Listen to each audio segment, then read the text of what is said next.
Live. Thank you. Great. Thank you, everyone. Welcome. Good afternoon. This is a regular meeting of the Board of Directors of the East Bay Regional Park District. Today is May 4th, 2021, and we are beginning at 1:04. Madam Clerk, can you please do a roll call? Yes, President Rosario. Director Wieskamp. Here. Director Waspy. Here. Director Eccles. Here. Director Coffey. Present. Director Rosario. Here. Director Corbett. Did I already call her? Director Corbett? I think you're having problems with your mute button, but I know that you're here. Here. And President Rosario. Here. Yes. Great. We have all board members present, excluding Director Lane, who is absent today. And then I'm going to call the executive team. General Manager Landreth. Here. Deputy General Manager Alvarez. Present. District Council Victor. Present. CFO AGM Archer. Present. And then our Assistant General Managers, Christine Kelchner, Steve Castillo, Juliana Shermer, Present. Chief Chiavaro, and hi, Chief, and Eric Fuller. I don't see Eric there, but he's here. I do see him. All right. I'm here. I'm here. All right. Thank you, President Rosario. Great. Thank you. And I'm going to ask if our new general manager would like to lead the Pledge of Allegiance. The Pledge of Allegiance. Sure.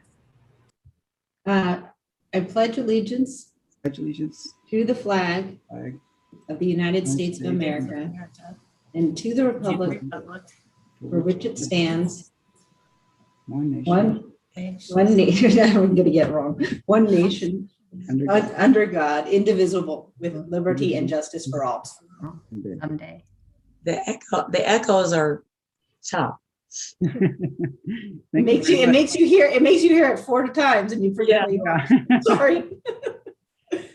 And then I'm going to, as you know, each of the directors at the last 7 board meetings have acknowledged the tribe, and we've come full circle.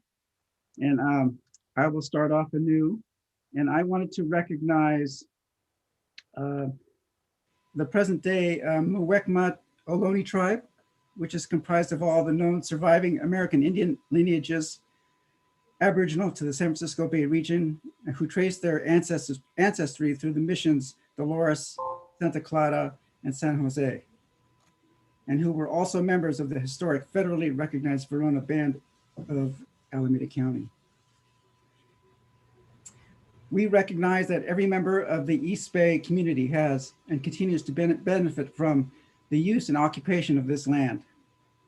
Consistent with our values of community, inclusion, and diversity, we have a responsibility to acknowledge and make visible the relationship to Native peoples.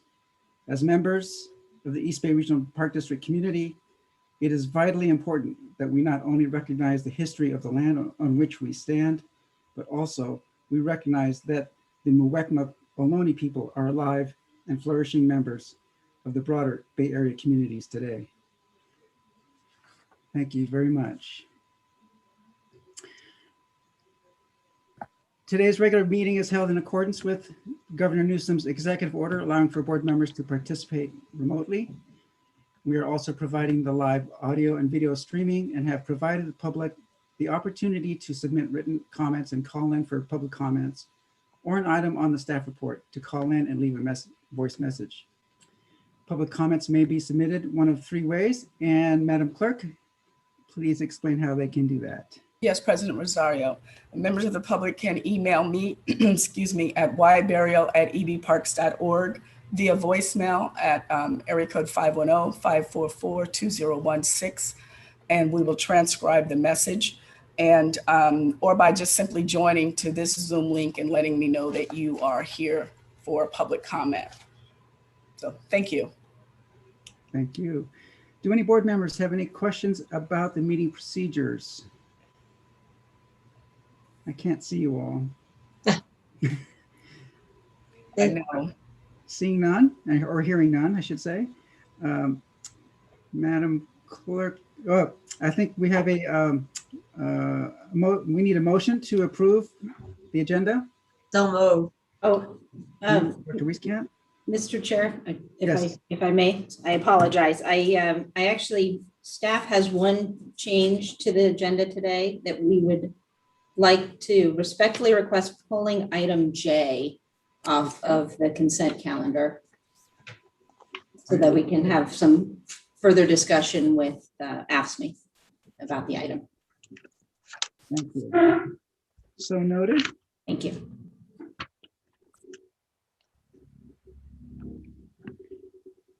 So can we have the motion to approve the agenda as amended? So moved. Director Wieskamp? Is there a second? Director Waspy, seconded. Thank you. And Madam Clerk, can you please take a vote? Yes, President Rosario, Director Wieskamp, Aye. Director Eccles, Aye. Director Coffey, Aye. Director Waspy. Yeah, Director Corbett. Aye. And Director Rosario. Aye. All right, Director Waspy, is your microphone working? Could you, I'm hoping it is. there you go. Sorry. Okay. Great. The agenda has been moved and seconded. Second. Madam Clerk, do we have any public comments? Oh, yes, we do, President Rosario. We do have quite a few public comments today. They are on several different topics. My attempt is to try to group them all together. They are really in no particular order other than they're going to be in groupings. What I'd like to ask is that when I call your name, you can unmute yourself and you have 3 minutes to speak. Please be cognizant. There's a lot of people that want to speak. I see you, Kelly. You can put your head down. What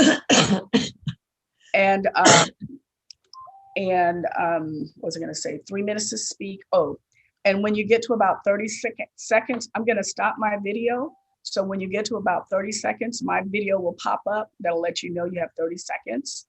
And so we're just going to start. Let me just make this brief announcement.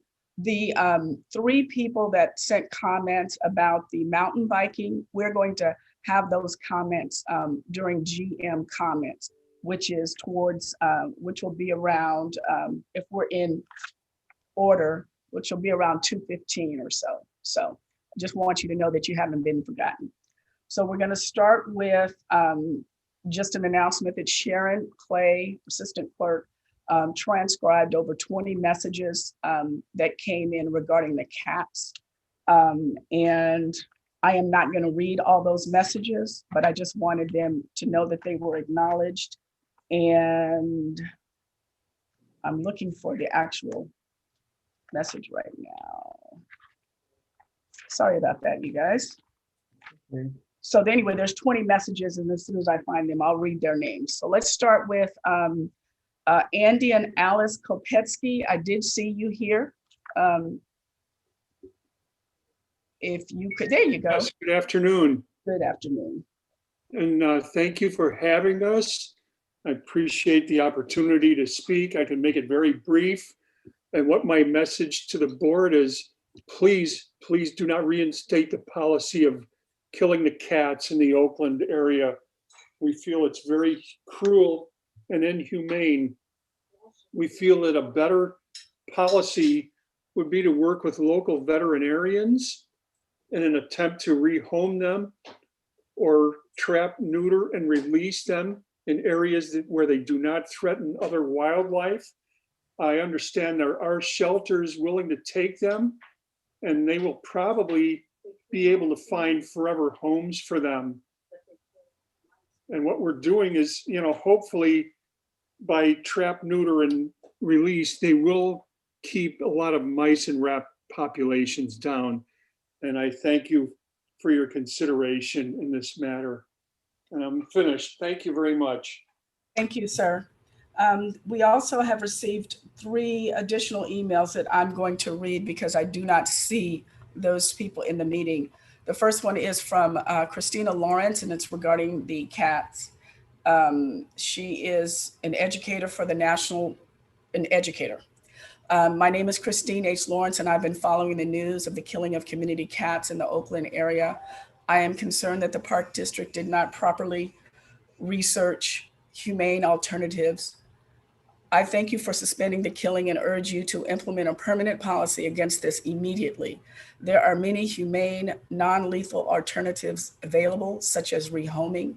In fact, a local cat shelter has stated that it would have had space for the cats who were killed so recently. Please consider and research non-lethal alternatives. The laws must change to stop any from doing anything like this in the future. The next one is from Mr. Reichert, and it just simply says, stop killing cats. It is incredibly inhumane. The petitions have been signed. People are appalled in the cruelty. And the next one is from someone who really didn't leave their name. It's just an email address, and it's CDERESPIRIS. And it reads, I've been following the news of killing community cats in the Oakland area. I am concerned that the Park District did not properly research inhumane alternatives. I thank you for suspending the killing and urge you to implement a permanent policy against this immediately. So those were the cat emails. The next email that I have is from Kelly Abreu. Kelly, you didn't leave a topic, so I'm not sure what it's about, but you have 3 minutes.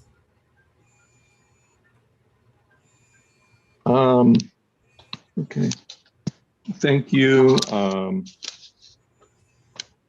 The Board of Directors has 4 items here, which is that where you're expressing your positions on various bills, legislative matters before the House of Representatives of the United States. Also before in other cases, in the past, you've taken positions on bills that are before the California State Legislature. Likewise, another body that has land use authority is called the Alameda County Board of Supervisors. And this board should have the authority to communicate with them and express their positions on various land use matters. And this is kind of a high level thing. And for your staff to last November 2020 to take a position on the environmental impacts of building solar panels or whatever in eastern Alameda County, that is rather a momentous decision, which seems to have been taken without the approval and review of this Board of Directors. And likewise, when there is a lot of development activity happening in the city of Newark, a couple of miles away from any land that's owned by this Park District, out there in the wetlands of Newark, which is a very environmentally sensitive area, where they want to, on 80 acres, where they want to construct 500 housing units. Your staff has decided that that's not worthy of comment, and you stay far away from that item. So what I'm asking your staff and this board to do is to apportion your responsibilities. And when you take a position, get a board vote.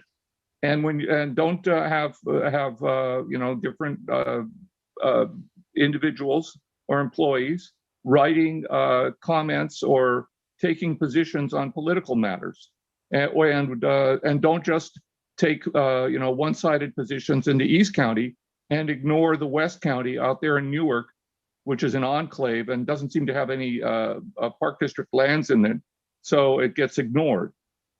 This Board of Directors needs to, rein in and keep a leash or a firm hand on which political positions are being taken by this Park District. Thank you. Thank you, Mr. Abreu. The next speaker that I have on my list is Chris Newey. There you go. You have 3 minutes.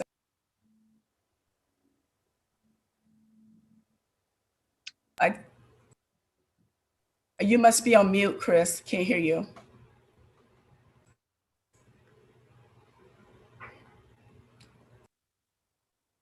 Not able to hear you. I don't know what's going on. You want to try to fix that and then we'll come back to you? Okay, great. The next speaker I have on the list, I don't see them, but I'm going to say maybe they're here. Elsie Mills from Showing Up for Racial Justice. Okay, she's not here, but she did send a letter. So I'm going to read the letter.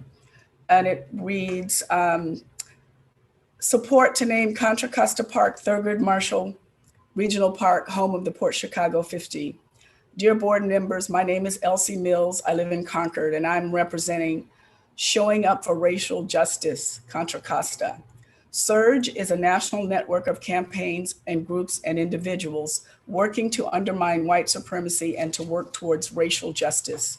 Through community organizing, mobilizing, and education, SURGE moves white people to act as part of a multiracial majority for justice with passion and accountability. We stand in solidarity with those who wish to honor Thurgood Marshall, the Port Chicago 50, and the brave patriots of Port Chicago by naming Concord Hills Park, Thurgood Marshall Regional Park, home of the Port Chicago 50. There is now a unique opportunity to honor Black history on the land where so many Black Americans died serving our country at Port Chicago Naval Magazine. This former military base located in Contra Costa County is the site of the Port Chicago disaster, the World War II explosion that killed 320 sailors, officers, and civilians. In the aftermath, however, many of the Black surviving sailors were soon ordered to resume handling dangerous munitions under the threat of a court-martial. Ultimately, only 50 sailors stood in protest of an order that endangered their lives. NAACP's Thurgood Marshall tirelessly worked to defend the 50 servicemen and advocated to end the vicious policy of segregation that contributed to the deaths of the 320 men. Together, these civil rights pioneers were instrumental in desegregating our U.S. armed forces, a pivotal step in the journey to national integration. Please honor our diverse communities by naming Concord Hills Park, Thurgood Marshall Regional Park, home of the Port Chicago 50. Thank you. And our next speakers are going to be the veterans, and I see some of you here already. I'm going to start with Mr. Wilson. There you go. Thank you very much. Yes, thank you, sir. You have 3 minutes. Thank you.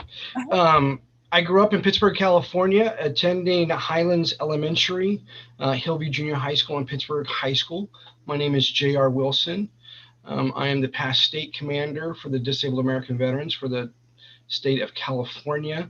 I'm also the current legislative director for the state of California Disabled American Veterans, and I'm the founder of Delta Veterans Group.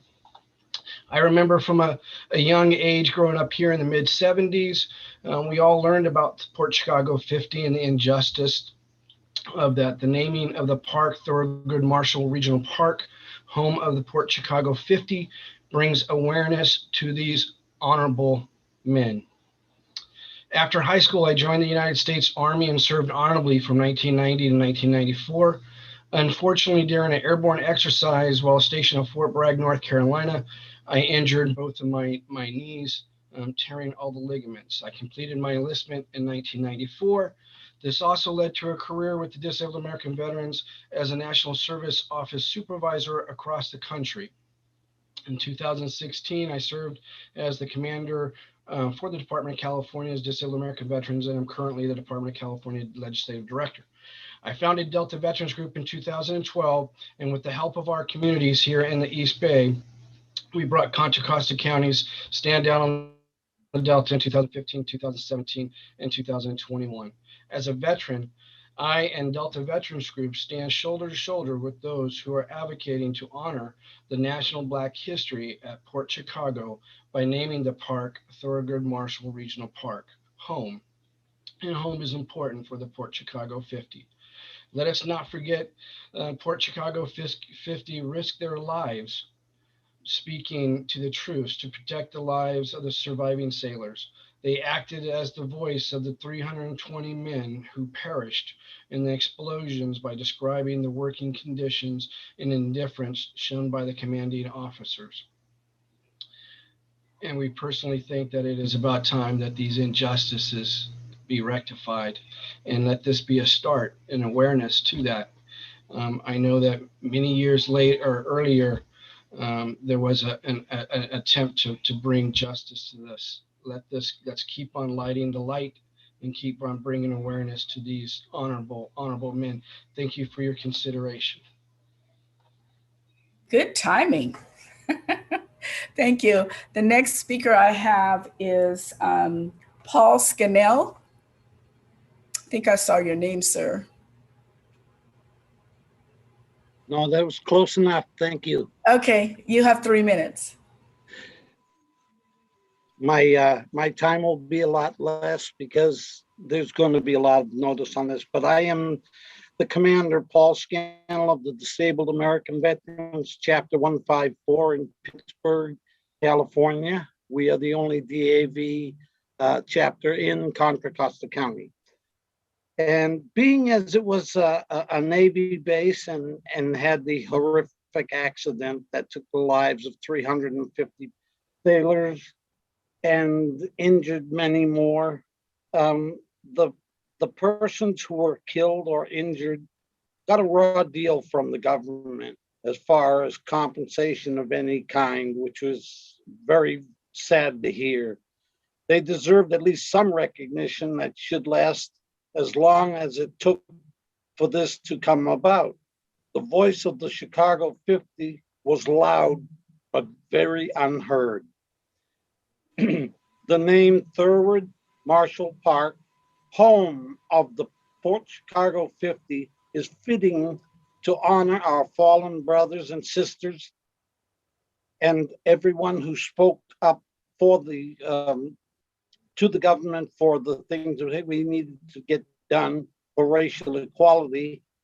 And possibly the name Port Chicago 50, Thurgood Marshall Park, is very befitting. And it could possibly give their families some sort of closure that is very long overdue. And that's my comment. Thank you. Thank you. Thank you, sir. We received 2 emails from 2 veterans, and I don't see them here, Bertrand Anderson and Rick Duclos. So I'm just going to read theirs right quick. And it says, my name is Bertrand Anderson, and I'm a veteran who served in Germany and South Korea in the 1960s. I enlisted in the United States Army when I turned 18 in 1962. In 1966, when I was serving in Germany, 110 of us were sent to Spain for a mission, but they wouldn't tell us what it was. They gave us Geiger counters, and we thought they were metal detectors. Once we arrived on the beach in Spain, they told us there was radiation. The boys from the Navy went into the ocean to find debris, and the Army stayed on the beach for cleanup. There was metal all over the place, and flesh too, body parts and metal. They gave us bags like potato sacks and told us to find whatever we could and put it in the bag. We did this for days. My mom told me not to pick up any flesh unless they gave me a poker stick to pick it up with. After we were done, they took our clothes and even my gold chain I bought in town and told us they would bury it in the cement so they could put it back in the ocean. I was then sent back to Germany. Later, I was told the sailors who went in the water died within a year from the radiation. When I returned home to Pasadena, all my teeth fell out and my hip bones started breaking down. The VA doctor says that mission in Spain is now referred to as the 1966 Palomares incident. I'm the last survivor. Veterans are just doing what we can to protect the country. If we don't tell the stories, people will forget what we did for America. That's why we have to keep the story of Port Chicago alive. I hope they name the park after Thurgood and the sailors of Port Chicago. Because of them, I was on that beach in Spain with people of all races. There was no segregation anymore. I'm glad people are working to honor these veterans, and I thank you for it. That's from Bertram Anderson. Then Rick Duclos writes, I served in the US Navy as a cook on a nuclear submarine. I fed over 100 men on a daily basis. I once spent 13 months on a submarine in service to this country. As a veteran of the Navy, I honored the sailors of Port Chicago who died and I don't know what that word is, for this country. I honor Thurgood Marshall for fighting on behalf of those who protect this country. Whenever I meet up with a veteran of any war, we get along like two peas in a pod. All the veterans go through different events but share similar experiences. When I enlisted, it was all about protecting my country. But when I returned home, it felt like people forgot everything we did. I want to address the debate about whether the Port Chicago Naval Magazine was home to the sailors. They served on the home front during World War II. You can't call it home front if the people protecting it can't call it home. If people are saying their own naval base isn't their home, then something is seriously wrong, and I have to speak up. I'm told this has already been stated by the African American veterans who served on the naval base, but I want to publicly agree with them and show my support. Name the park Thurgood Marshall Regional Park, home of the Port Chicago 50. Rick Duclos. And then we have two speakers, Willie Mims, followed by Wilford Scott. Mr. Mims, you have, I think I saw you, 3 minutes. Yes, there you go. Good evening, board members. I had really not going to spend that much time, but I just wanted to say the name of Thurgood Marshall Regional Park, home of the Port Chicago 50, is the one name that has been consistently brought before all of your board committees for the past 9 months pertaining to the naming of Concord Hill. The one name brought forth by a broad base of community organizations.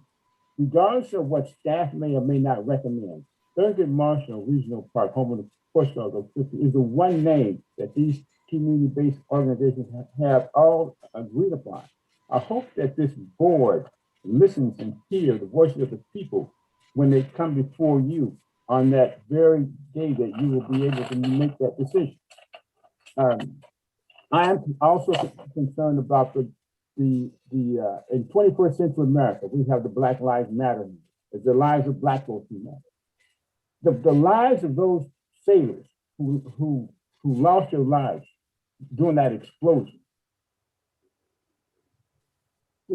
to not to name this park after Port Chicago and Thurgood Marshall is to do an injustice, is to say that their lives do not matter. It's almost as though to regulate the memory of that event and the lives of those people to the cesspool of America's racist history. And so I ask that you give serious thought and listen to the very people who have been coming to all of your committees with just one name. That is all. And that name is Thurgood Marshall Regional Park, home of the Port Chicago 50. And I've heard of two of your board members who are somewhat troubling to some of their comments about what they've been saying. And so, I mean, I would hope that the rest of the board do not pay any attention to them at all. That listen to the people who elected you and put you in office. Listen, and so that's the one thing I ask, that you listen to the voices of the people. Because they have been coming and then coming with one name, and that is all. Thank you. Thank you. Wilford Scott. You have 3 minutes, sir. I see you there, but you're not unmuted. Mr. Scott? Okay, I'm going to come back to you, sir. How about now? Oh, there you go. Okay. All right. You have 3 minutes. For some reason, my picture's not showing up. Oh, start my video. There we go. Here we go. It's kind of Good evening, board members, and thank you for hearing our grievances and our complaints. I'm sort of in a unique situation. I was born in Louisiana. I'm 78 years old, so I was in the middle of Jim Crow and all the racism that you could possibly think of that went along in the South during that period of time. When I first came to California in the military, I came as a sailor in the U.S. Navy and was stationed in what was called the Naval Ammunition Depot here in Concord, California. And that was in 1961. I went on to work as a SEAL and also as a civilian for 38 years out at the Concord Naval Weapons Station. Some of the positions that I held was a stevedore that loaded and unloaded ships on the waterfront, a guided missile man, a lead guided missile mechanic, Union president, first Black Union president at the Naval Weapons Station Concord, also field and storage supervisor and manager.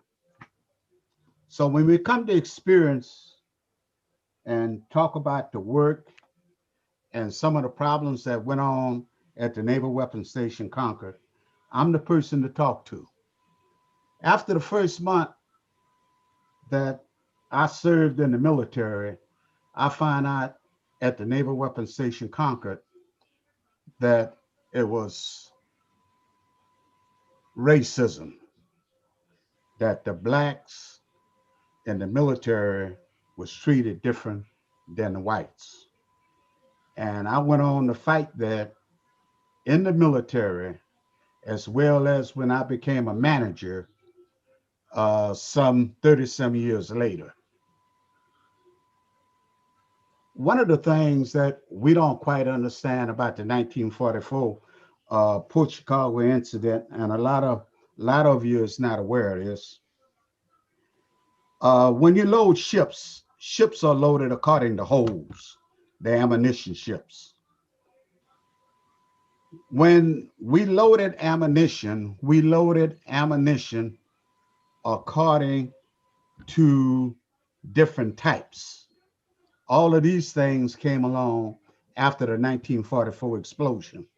Before that, white military officers was given awards for those that got their holes loaded first.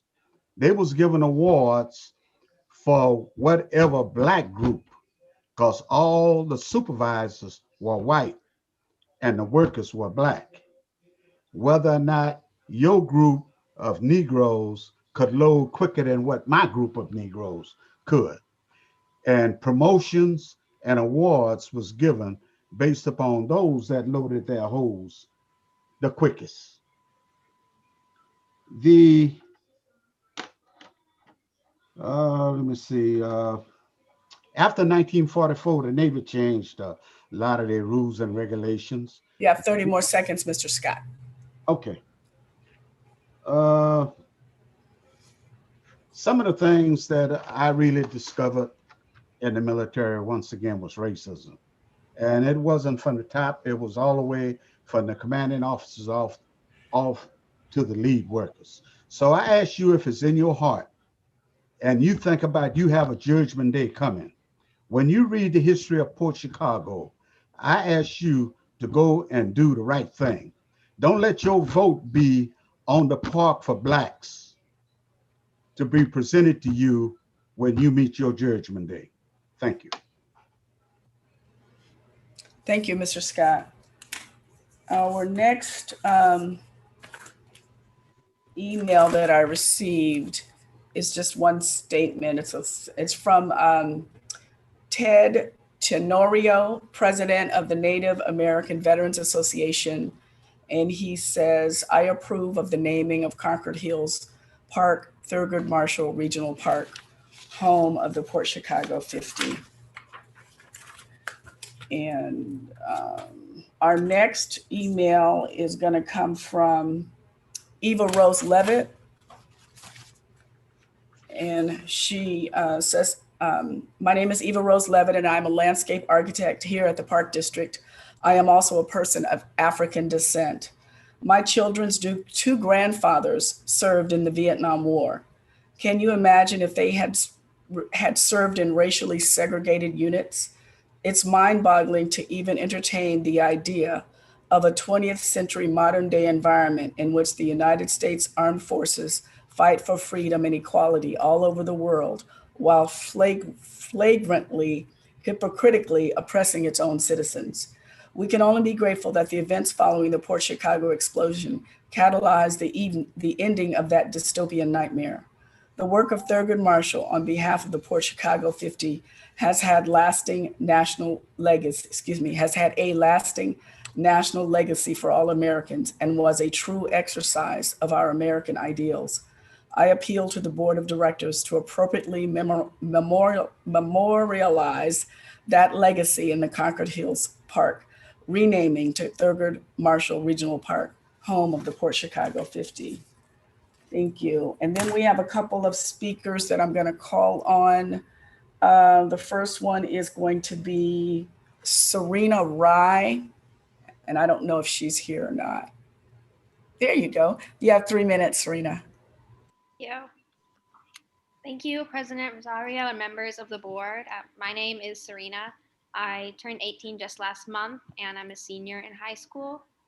I wanted to talk about the importance of representation and recognizing historical struggles in young people such as myself, growth and development. As young people, it is so important that we feel heard and seen in both our local and greater communities.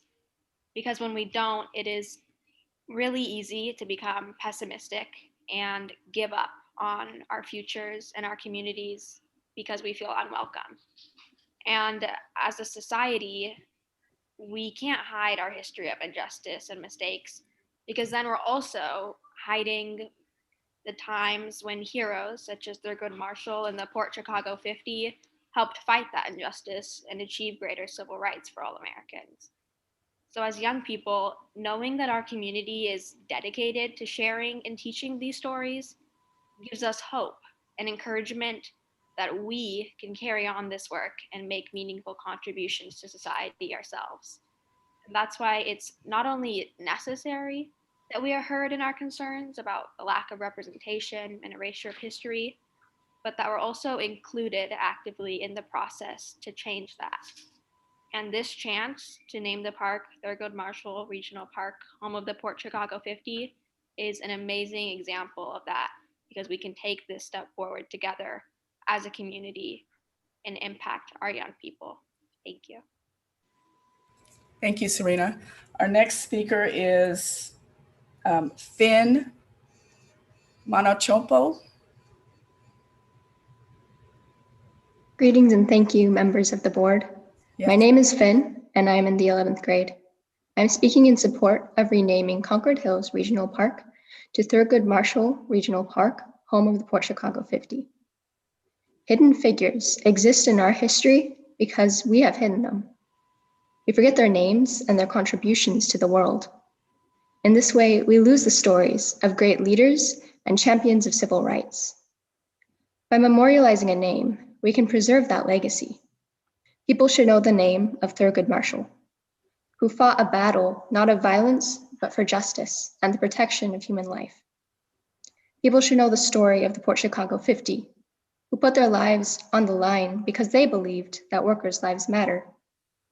They should not disappear because of our failure to recognize them.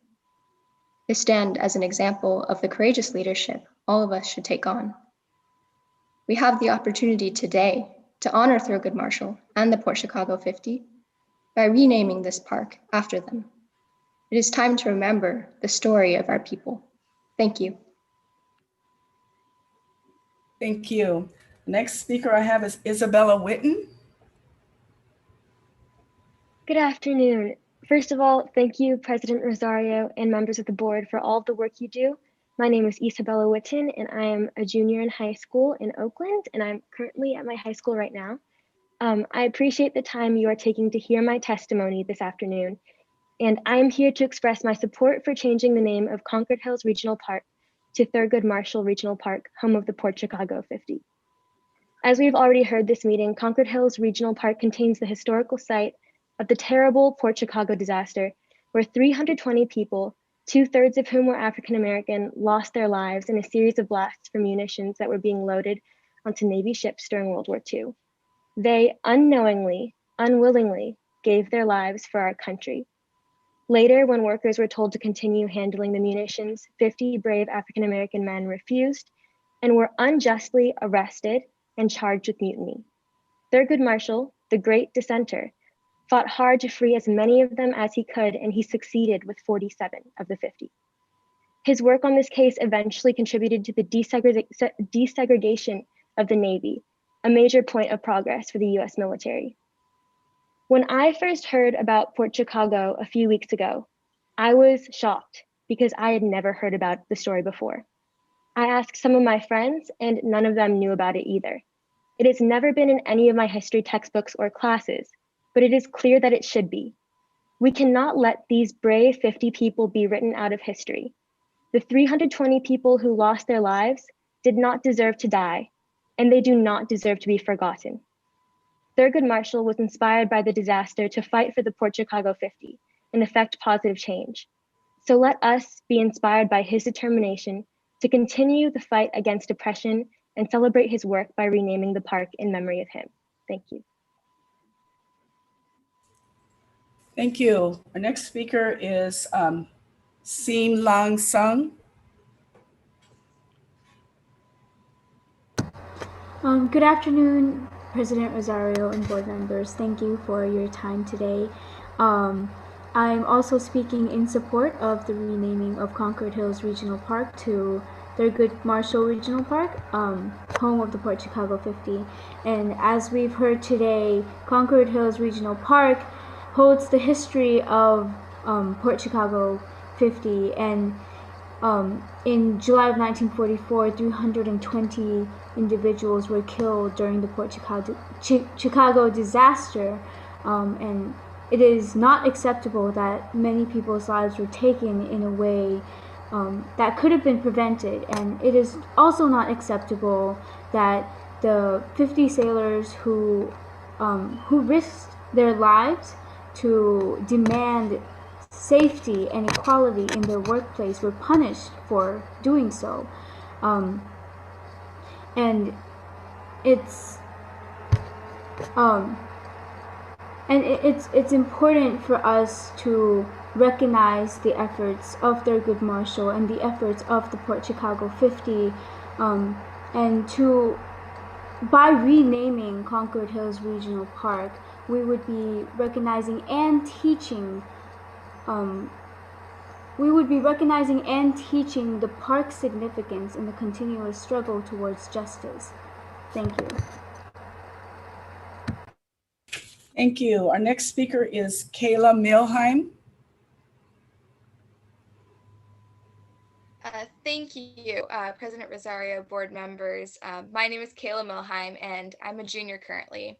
And we have a unique opportunity to take a step closer in lifting the mask that our society has covered American history with, a chance to honor struggle and remember the lives, hundreds of lives, majority Black servicemen needlessly lost at Port Chicago, a chance to bring the Port Chicago 50 stories into the light of day and the permanence of a name. As a society, we have failed to recognize the truth of our history, and changing Concord Hills Regional Park to Thurgood Marshall Regional Park, home of the Port Chicago 50, will leave a lasting reminder to all who enter the park over the course of the years to come. Changing the name would create a legacy of education and honor and humanity, rather than allowing the achievements of Thurgood Marshall and the fight of the Port Chicago 50 to be left shadowed, forgotten by history.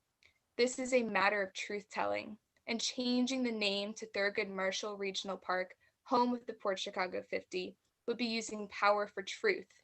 I urge Concord Hills Park to be changed to Thurgood Marshall Regional Park, home of the Port Chicago 50. And thank you for your time today. Thank you. Anka B. Um, President Rosario and the board members, my name is Anka. I am 16 years old and I'm from Oakland. And I came here to testify to change the park's name into Thurgood Marshall, the home of the Portugal 50, because there are a lot of African Americans, and then there's a lot of people who fought for us and our justice and our freedom and our equality, but their history was not in our textbook or nor it's been out in the public. And changing a park's name is one of the ways to this is what they did, and to educate more people about them, and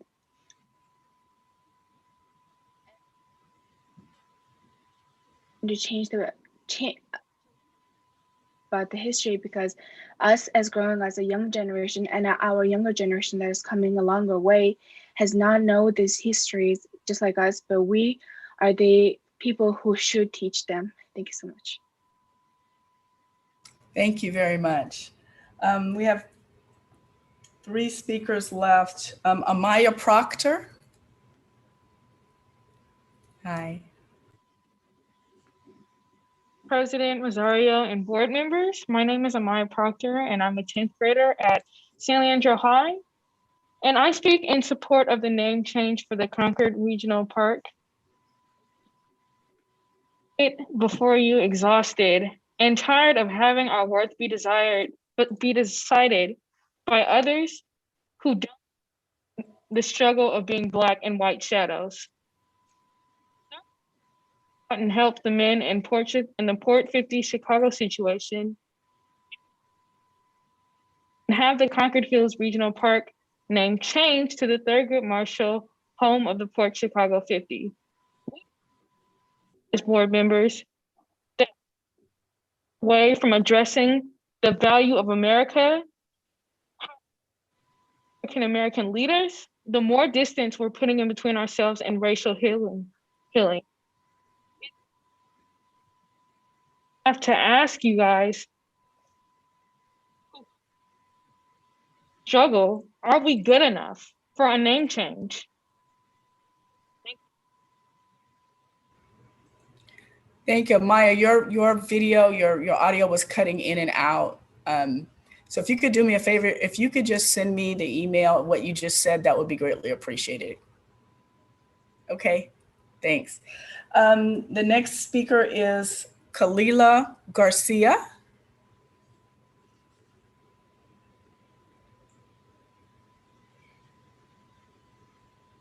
Let me see. I don't see her. So Favor Azu. Yes, ma'am. Thank you. There you go. Thank you, President Rosario and honorable members of the board. My name is Favor Asu, and I'm a junior at Cape King High School. I believe that the incredible history of Thurgood Marshall and the Port Chicago 50 cannot be lost in the endless abyss of continued racism and white supremacy because of the priceless victories and progress that were added to America as a result of the remarkable courage, determination, and power in their voices demonstrated by Thurgood Marshall and the Port Chicago 50, when Port Chicago's oldest 50 took a stand for justice and God-given human rights and refused to submit to oppression and returned to catastrophically improper working conditions as they wrestled to serve their country. That courage that was made clear when Thurgood Marshall, the 50s defense lawyer, refused to back down on a case that seemed hopeless, when the American Navy refused to accept its wrong, when it chose not to train the African-American sailors that were involved in the Port Chicago disaster and carelessly instructed them to load ignited explosives onto cargo ships without prior training. And when he won the case, achieving the rightful release of the Port Chicago 50, 2 years after their incarceration for their stand for justice. So rename the Concord Hills Regional Park to Thurgood Marshall Regional Park, home of the Port Chicago 50, and honor these great individuals as well as continue their fight against racism and white supremacy in America that they started almost 8 decades ago. Thank you. Thank you, Favor. I found the email from Kalila, and it reads, I am Kalila Garcia, and I am a junior in high school today. I come to you in support of the name change of our local regional park to Thurgood Marshall Regional Park, home of the Port Chicago 50. Today, we have the opportunity to honor the 50 African-American Navy sailors whose bravery in fighting for just working conditions contributed to the integration of our military. These servicemen faced mutiny, a charge punishable by death for their protest, and yet they stood strong. With the guidance of the NAACP lawyer Thurgood Marshall, all 50 of these men were brave in their actions, as the first successful civil rights protests are in forgotten pages of history. Today, we can restore the memory of these Americans. Through the renaming of our park, we will provide educational opportunities, help deepen the understanding of the struggles in American history, and honor Thurgood Marshall's advocacy for people of color. We also received this morning, board members and executive team, an email that was a piece of artwork from two young boys, Michael and Matthew Coleriton, and they drew a picture of their vision of the Thurgood Marshall Regional Park. And the 8-year-old and the 12-year-old drew a picture of a Black sailor. So it's kind of cute. I sent that to you this morning. And that's all that I have on this topic, but I will go back to Chris Newey. Were you able to get your audio to work, Chris? Oh, there you go. You're still not working, honey.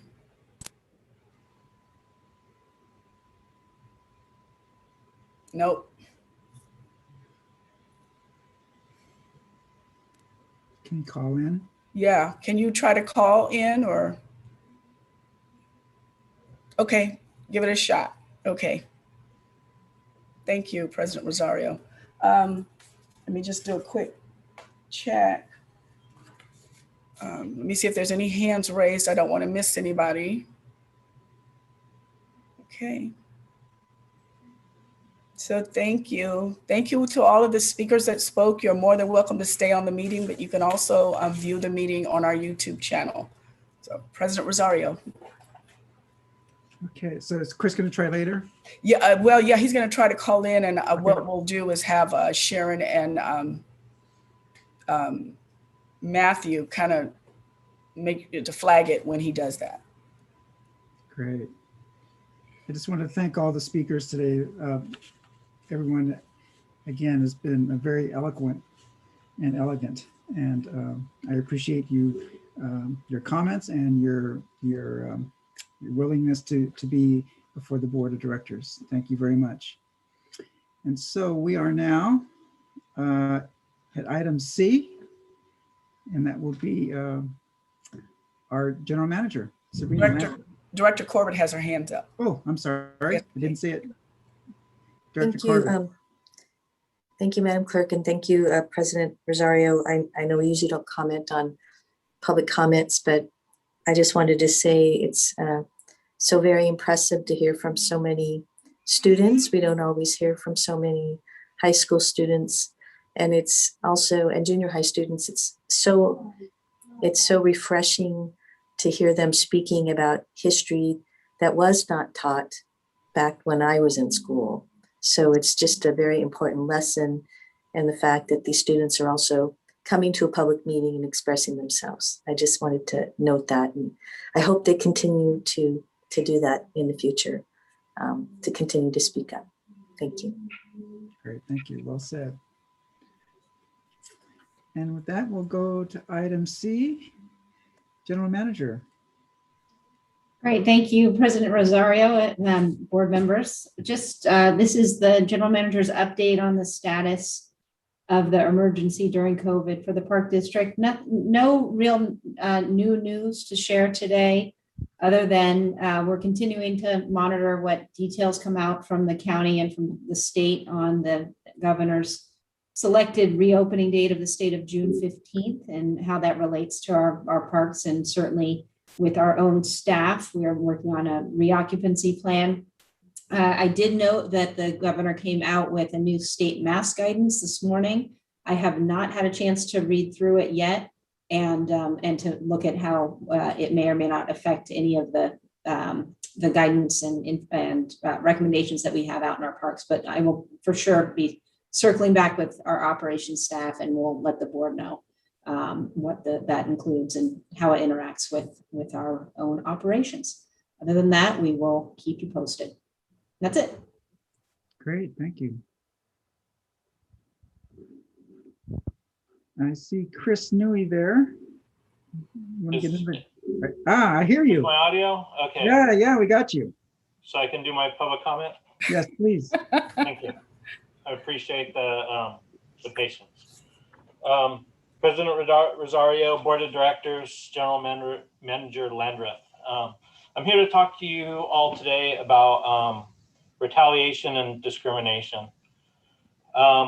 Several things have come to the union's attention that are really concerning, some coming from district management. One example is we heard recently that there was at kind of an all staff meeting or all managers, supervisors meeting, there was a statement made that staff weren't allowed to watch or listen to the board of directors meetings on YouTube because, you know, it would, I'm not sure exactly what the reasons are. And this isn't for, I understand if staff aren't, you know, have work to do, that listening to a meeting would interfere or with the safety or their effectiveness of doing their job. I understand that, but this was a general statement across the board. Staff should not be on YouTube listening to board of directors meetings. And so this is concerning for several reasons. And one, it's concerning that the district, like, what is that saying to your employees? It's saying that you don't want employees to know kind of what's going on at the agency at the highest level. You know, you don't want the employees to understand how decisions are being made. You know, especially if staff, administrative staff can sit there and just listen to the meetings while they do their work. You know, this would be the same as listening to talk radio or listening to a baseball game. If they can conduct their work and get their work done and still follow the meeting, I don't see why there would be any problems. And by not allowing it, you're almost discriminating against employees' involvement in the political process, which is really concerning. Another example is we've had managers. I think we had one of our executive board members who was on their personal Zoom account, and when they turned their camera off, there was a Ask Me logo in the background, and the manager reached out to the employee and said that was inappropriate. And so once again, I just want to point out that unless there's a rule that specifically states that, you know, what is allowed and what isn't allowed, and that the same level of scrutiny is applied across the board, when union activity is singled out and other activities aren't singled out, you're effectively discriminating against an employee's union involvement. One of the other issues that has come up to our attention is that anytime employees speak at board of directors meetings, that their supervisors will get a phone call from their managers checking up to make sure that their time that they were using, either their personal time or that they had approved time off in order to speak at the board of directors meetings. And that's fine, you know, for managers and supervisors to check on their employees to make sure they're, using their time appropriately. But when it's only done when people are either speaking in favor of a union item or speaking, to a specific either political issue or something, once again, that same level of scrutiny is like, is the same level of scrutiny being applied across the board? And it isn't. There Yeah, isn't. 20 seconds, sir. Thank you. There, there aren't these phone calls when to check up on employees when other things are happening, but when there's union involvement, there's this extra level of scrutiny. So hopefully these issues can all be adjusted, and we would really appreciate if this would happen. We don't want to look into pursuing what means of ways we have to correct this, but if it continues, we will look down that road. Thank you. Thank you. Thank you. I'm glad we were able to get Chris's comments in. And then we are now, let me see, let me find my script. The calendar. The consent calendar. Yes, we are on the consent calendar. So do we have any questions on any of the consent items? All of the, President Rosario, we did have several questions, but I believe all of your questions have been answered. I'm not You have sure. answered, yes. Yes, we have one. Do any members of the board have any questions that I didn't get in advance? Comments on anything? No. We have one comment from, we pulled item J, so that comment is no longer, Chris, to let you know that we pulled item J, so you're not going to need to comment on that. Then that's it. We don't have any other comments on consent. When we can have a comment on, I think Bruce Barrett was going to have a comment on one of the items. He was on open session. Ah, okay. Great. Okay. Well then, if there are, with the exception of item J, a motion is in order. I'll make the motion to move the consent calendar A through O without J. Thank you. Is there a second? I see Director Waspy. Oh, there's The W's were vying for that one. Okay. The WA won that one this time, not the WI. You're on mute, Ann. Madam Clerk, can Director. you take a roll call vote? Yes. Yes. Director Wieskamp. Director Eccles, you're on mute, Director Wieskamp. I understand that. Yes. Director Eccles. Director Coffey. Aye. Director Waspy. Aye. Director Corbett. Aye. And President Rosario. Aye. Unanimous. Yes. Excellent. President Rosario, if I may. Yes, please. Carol Victor, District Council. I just wanted to, you just approved an item to retain a safety consultant to update our safety programs, and thank you for that. But I did want to take this opportunity to introduce you to our new risk and safety manager, Alma Balmas. And Alma, if you could just turn on your camera and say hi to the Board of Directors. Oh, you're muted. Good afternoon, President Rosario and members of the board. Alma Balmas, the new Risk and Safety Manager. I'm really excited to join the Park District. I've been here for almost 2 months and everyone has been incredibly welcoming and really a spirit of collaboration that I've seen across the district. So I'm happy to continue the work on safety and all other risk programs. And you know, there's great bones here. So I think that should be noted and appreciated. And I'm happy to continue the work to get us further in safety and keep moving it forward. Great. Happy to see you. Your skills and your skills are desperately needed. Thank you. Very appreciated. Yeah, very much. Thank you. You're welcome. And now we have is acquisition stewardship development, is that right? Yes. Okay, we are on track here. Item D2A, authorization to enter into a purchase and sale agreement with TrueMark Properties LLC. Thank you, Director Rosario and members of the board. Christina Kelchner, Assistant General Manager of the Acquisition Stewardship and Development Division.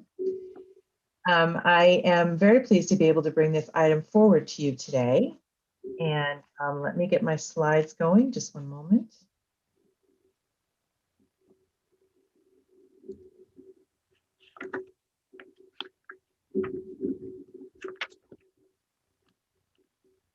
Okay, so this, can you see that okay?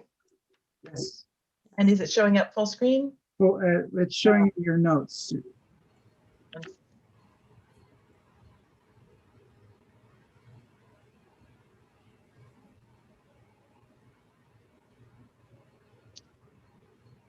My apologies. One second. That's okay.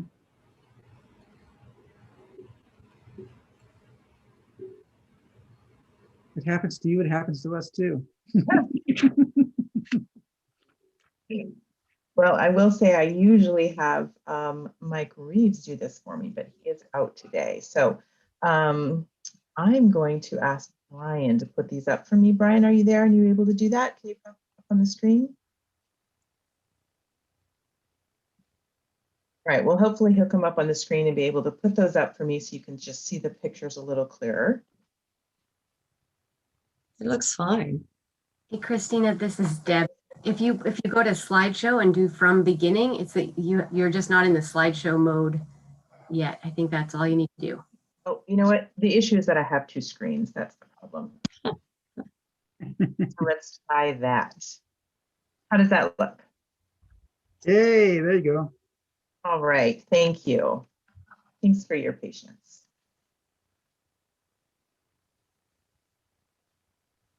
Ah, technology. Won't it be nice when we can be back in person? Applaud for that statement. All right, we'll do this one more time, get a fresh start here. Ah. Okay, here we go. Good, so this is the Burrell property, and I'm very pleased to be able to bring it forward to you today. And I am sorry that Director Lane is not able to join us today because this obviously has been a very important property for her, and she has been just tremendous leadership in bringing us this far. So the item before you today is actually the sale of a portion of the Burrell property, which is a highly unusual action, as the board knows, for the board district to take, for the park district to take. This property has a long history. This is a project that reminds us that parks are forever, and that's a good thing because sometimes it can take forever to build a park. So many, many years ago, Mr. Armand Burrell, the last living member of the Burrell family who had farmed this property and surrounding properties for generations, bequeathed the remainder of his family's working walnut orchard to the park district for the purpose of creating an agricultural park.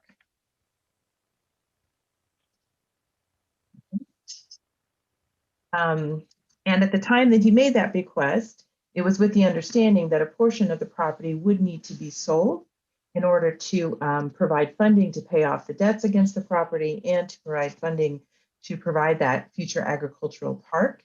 This was the last working walnut orchard in the San Ramon Valley, and the vision of Mr. Burrell and the Park District has been to create an agricultural park to interpret that agricultural history of the San Ramon Valley.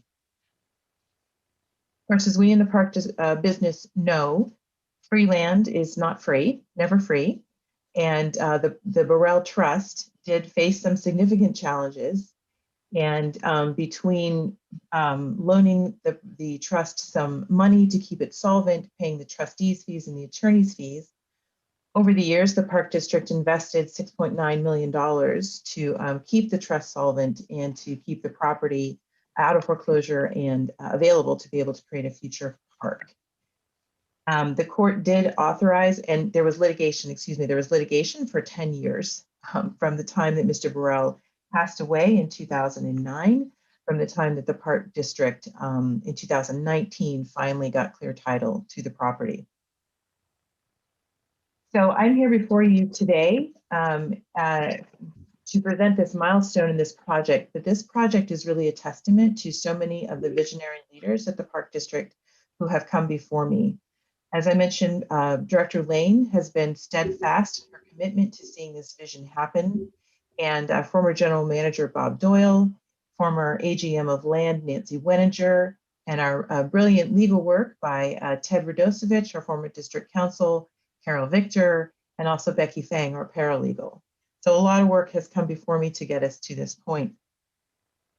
This is land that was proposed as to be a Costco gas station. It's right in the corner. It's very accessible to the freeway. And over the years, there's been a tremendous amount of interest from the town and from developers to see a revenue generating use here.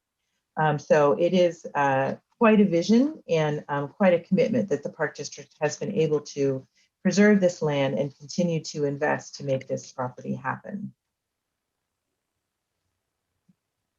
The map here shows the surveyed boundaries of the sale parcel, which is approximately 7.22 acres, and with the remaining 10 acres to be used as a future agricultural park.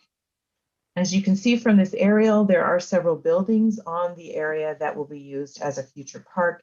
Those buildings will require significant investment, careful planning before the park can be made suitable for the public. And just a few photos of those buildings. This is the Burrell home. We have a walnut processing barn here on the left and a former San Ramon Valley train depot on the right that was rescued from demolition many years ago and moved onto the Burrell property. There's a large storage barn and a water tower. And this is just a typical view of the walnut orchard out on the property.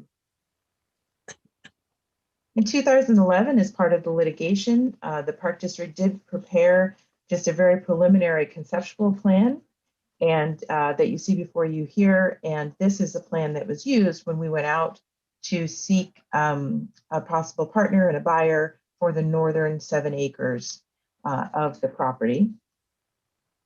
And as part of that plan continues to be that the western portion of the property would be used for a public trail along the creek. And that trail that you can kind of see sketched out here in dirt is a current maintenance road for the county flood control. And so an important part of the plan will be to work with the county to develop a public trail along that corridor.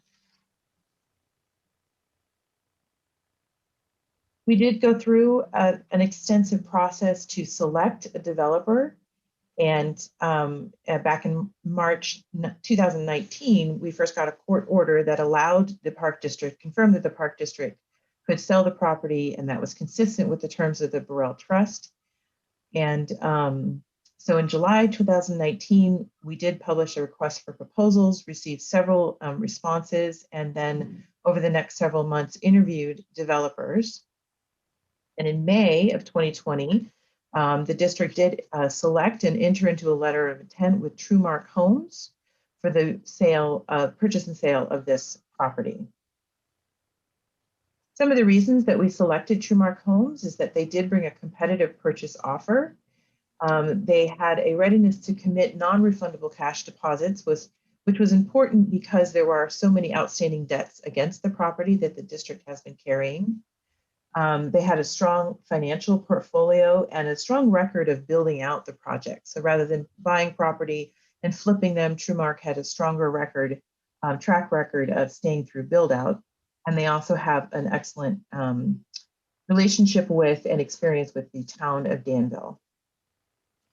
So the basic sale terms are listed in your staff report, but to go over them again quickly, we were able to agree on a $31 million purchase price for 7.22 acres.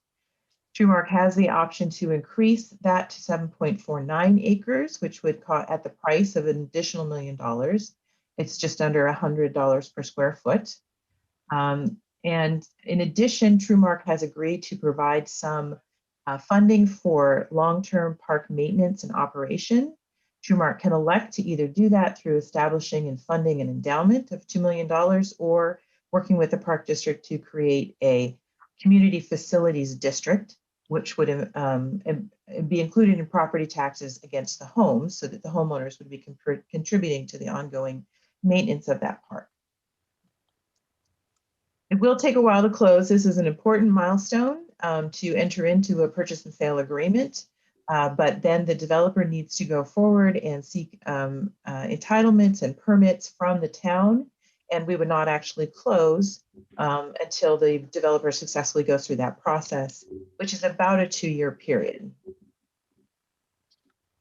As I mentioned, TrueMark was agreeable to putting down deposits that become non-refundable at certain important milestones. They're listed before you here.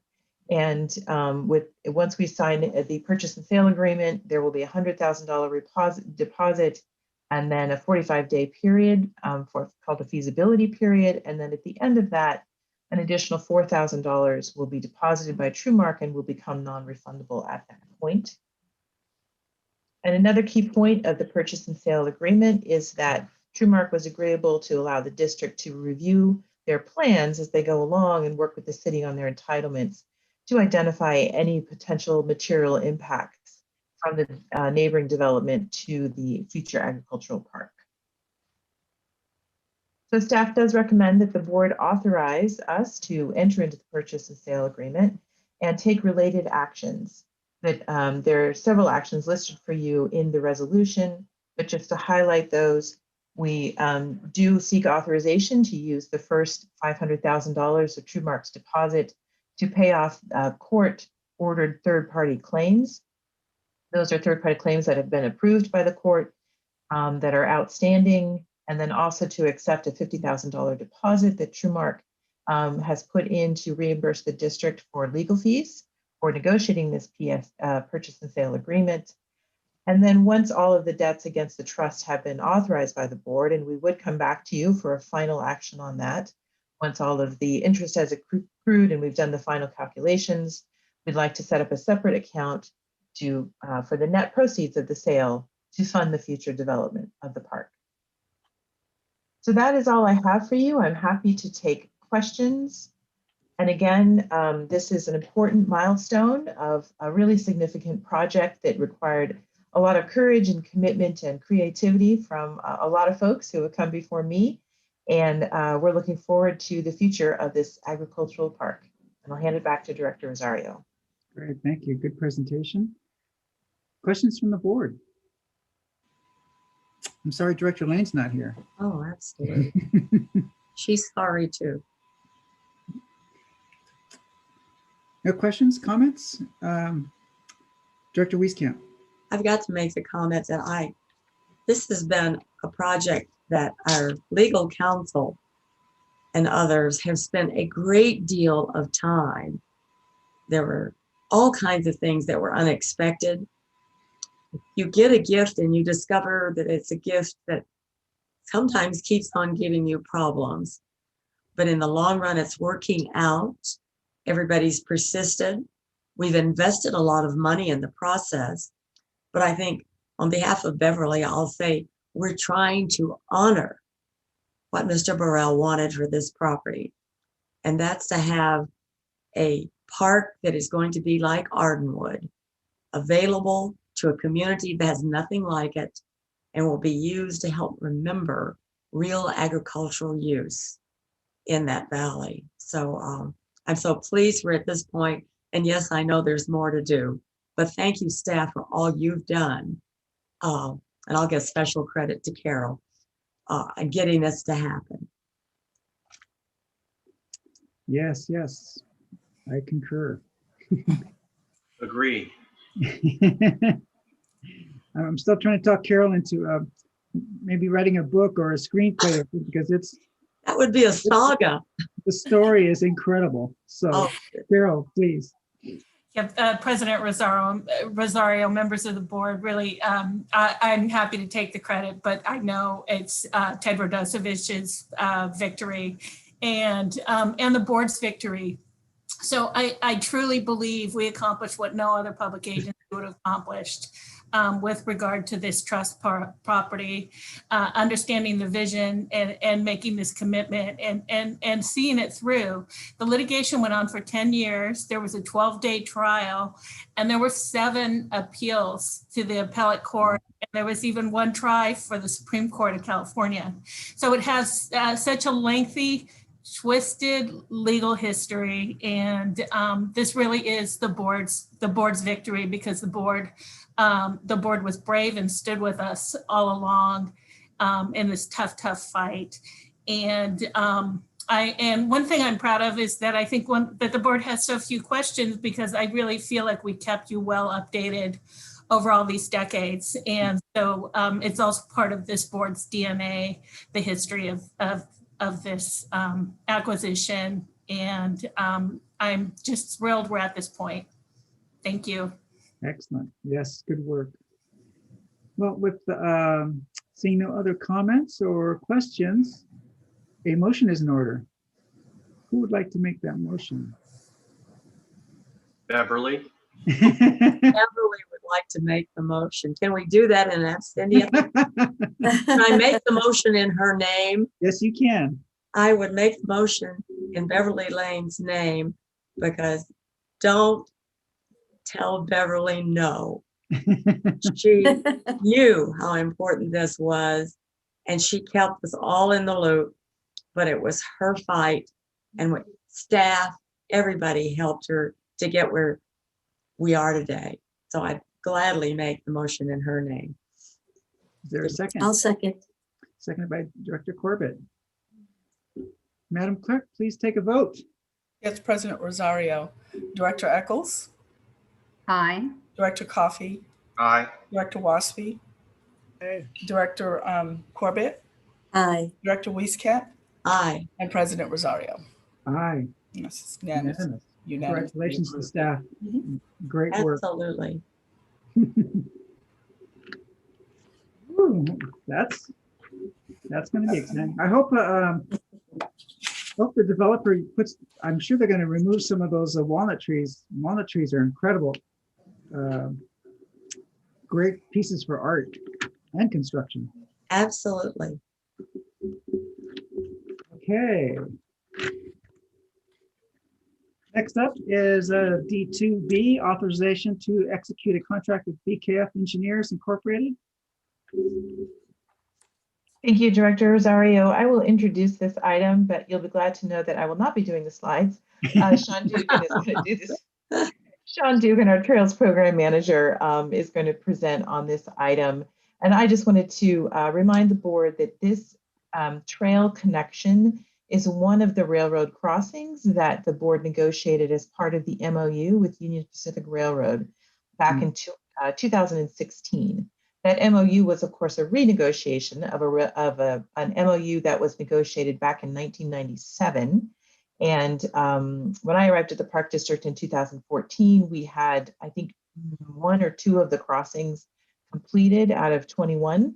And so we dug in and renegotiated that MOU with Union Pacific Railroad, with the result that we ended up with all of the crossings that you see on the slide before you here, approved by Union Pacific Railroad, and easement forms negotiated with them, and also an over $2 million contribution for the Pinole Shores to Bayfront Park Bridge, which you're now enjoying. So we are actively working on the Nedgley staging area to Baralessa, and we're very happy to bring this project forward, which we've called the Seaview School, but it is the Point Wilson to Pinole Shores, or Point Pinole connection. It's a very important connection, as you can see, and Sean's going to talk more about, that closes a gap in the Bay Trail. We've done a lot of work on this section, and it's very exciting to be able to move this one forward. It is one of the most challenging segments that you will ever see for a trail connection. It does have gas pipelines, a very narrow corridor, And, the edge is up against the water. And so it's going to be tricky and it's going to require some engineering. But if anybody can do it, it's the East Bay Regional Park District who can do it. And so with that, I'm going to turn it over to Sean Dugan. Thank you, Christina. Can everyone hear me okay? Sure. Yes. Great.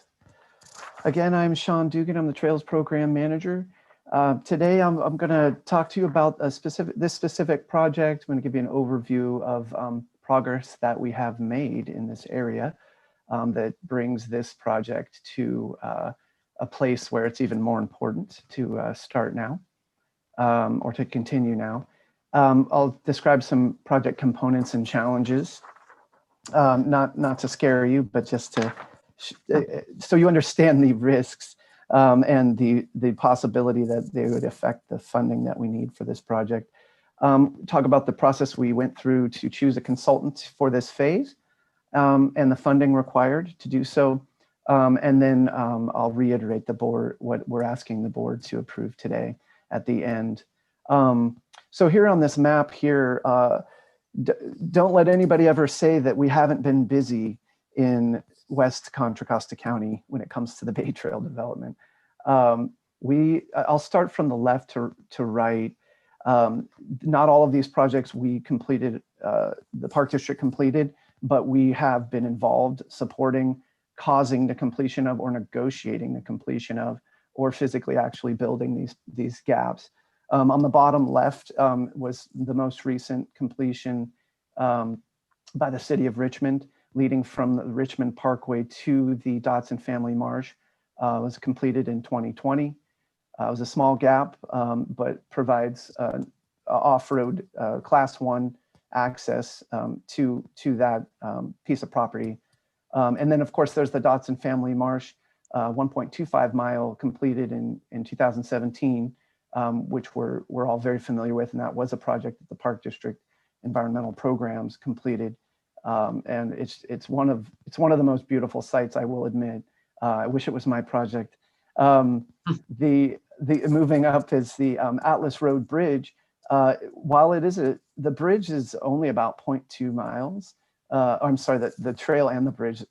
It was a very significant gap because the Bay Trail is on the other side of the railroad tracks. The Union Pacific Railroad tracks run all along this shoreline here. Moving from that project completed in 2017 to the Pinole Point Business Park, this is a mile of trail that was completed by as conditions of approval for the development of warehouse facilities within the Pinole Point Business Park. And of course, we were very instrumental in negotiating that. And then you have the gap that we'll be discussing today, the Point Pinole to Wilson Point, and it is a 0.9 mile, not almost a mile, and very mighty project to complete. And I'll quickly go into Pinole Shores to Bayfront Park, was completed in 2018. That was the big bridge project there. There's still a small gap in front of what will be the intermodal transit station in Hercules. They're still looking for a little additional funding to complete that, but you can get through this area on a nice sidewalk and bike lane. There's the Biorad piece that was completed in 2015. That's just a Tiger 2 funded project. We actually transferred the money to Hercules to complete it, but this was a significant gap closure. And last, second to last, is the Lone Tree Point project from Hercules to Rodeo, which is under construction right now. And is estimated to be completed in the next month or so. There is a 3 mile gap to the north, which is a complete streets proposal by the county. There's a very large distance to go, but it's good news is in active transportation program funding cycle 5, the county was awarded, I think, around $8 million to complete design of that. So that is, the efforts are being made by the county to complete this. This represents, again, we haven't built all this, but what we have caused the completion of here is roughly $50 million or so worth of trail improvements here. So we should be proud of our efforts here. In 2005, this project, there was a study completed for this project and to look at the Dodson Family Marsh area for Bay Trail completion. It was completed by Quest Engineering. The study talked about project setting, existing conditions, wetland delineations, identified utilities and challenges and things. This is very much a feasibility study and did suggest a few trail design options, discussed CEQA, and provided some rough cost estimates. But those cost estimates are quite out of date, and there was a lot of unknowns at the time. Since that time, I mentioned the Pinole Point Properties trail mile that was built within the business park there was completed. The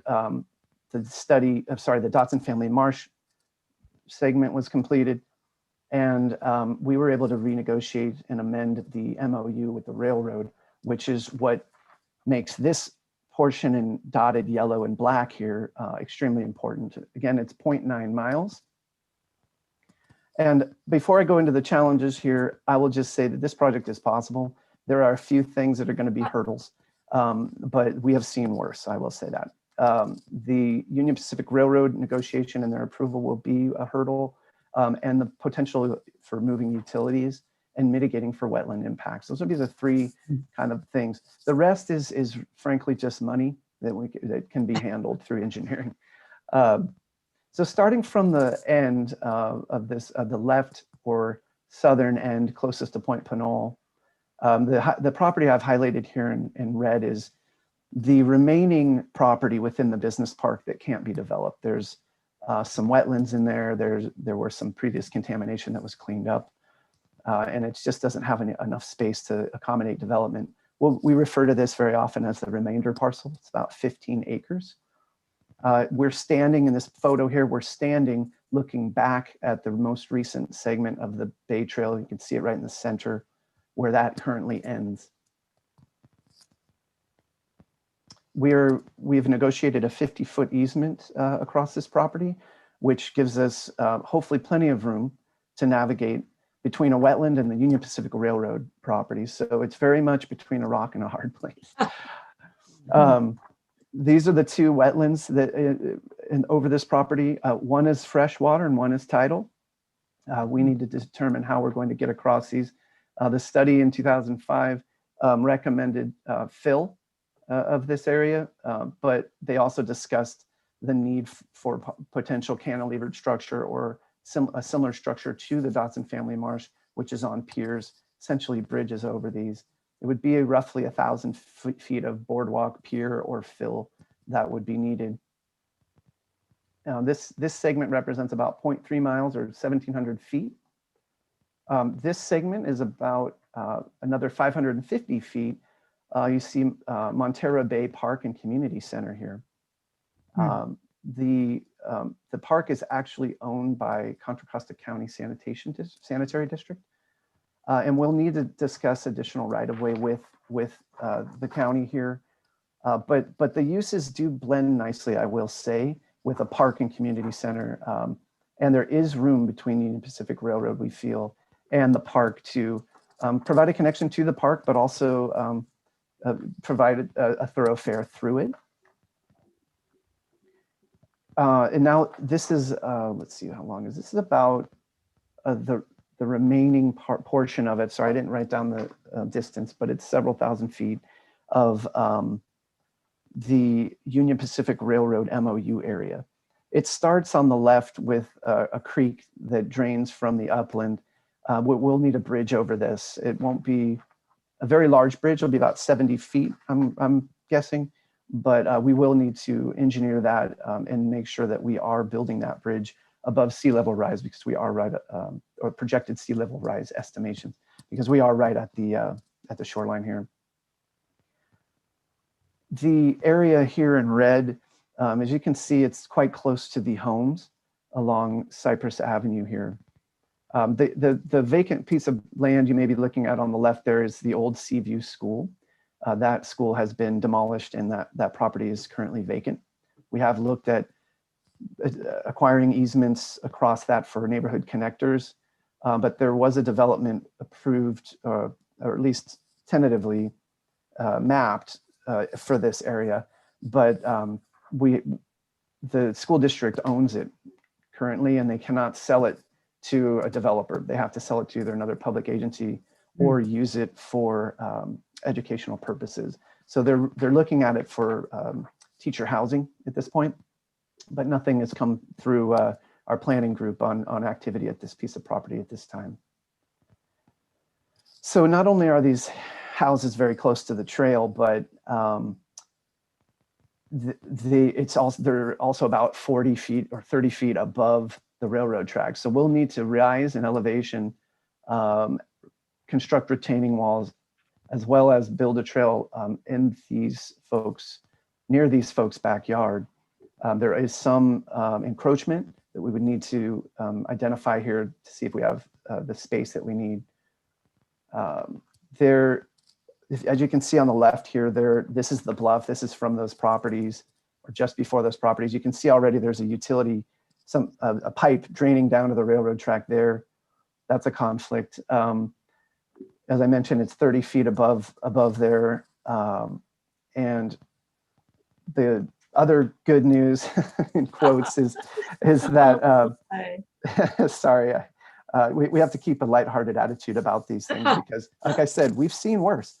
This is entirely possible to do, but there is a Kinder Morgan gas line, a PG&E transmission line, sewer lines, and various telecommunication lines within this bluff and along the railroad, as they typically are.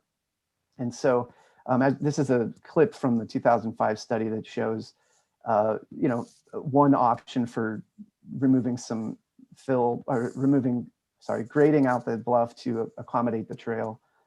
And you can see that the red dot there is the Kinder Morgan gas line, which would, daylight that gas line. So that's not possible. We can't do that. So as a part of this next phase, and I'll explain the key components of the project and how we got here with our consulting firm. We'll describe what we need to do here. So we released a request for proposals to basically leap from where the 2005 study ended. There were some unknowns in that study. There were some recommendations for next steps. We needed a firm to come in and not redo the study, but use the study to springboard off of, to get closer to a final design and to further make this project more attractive to grants that are coming online.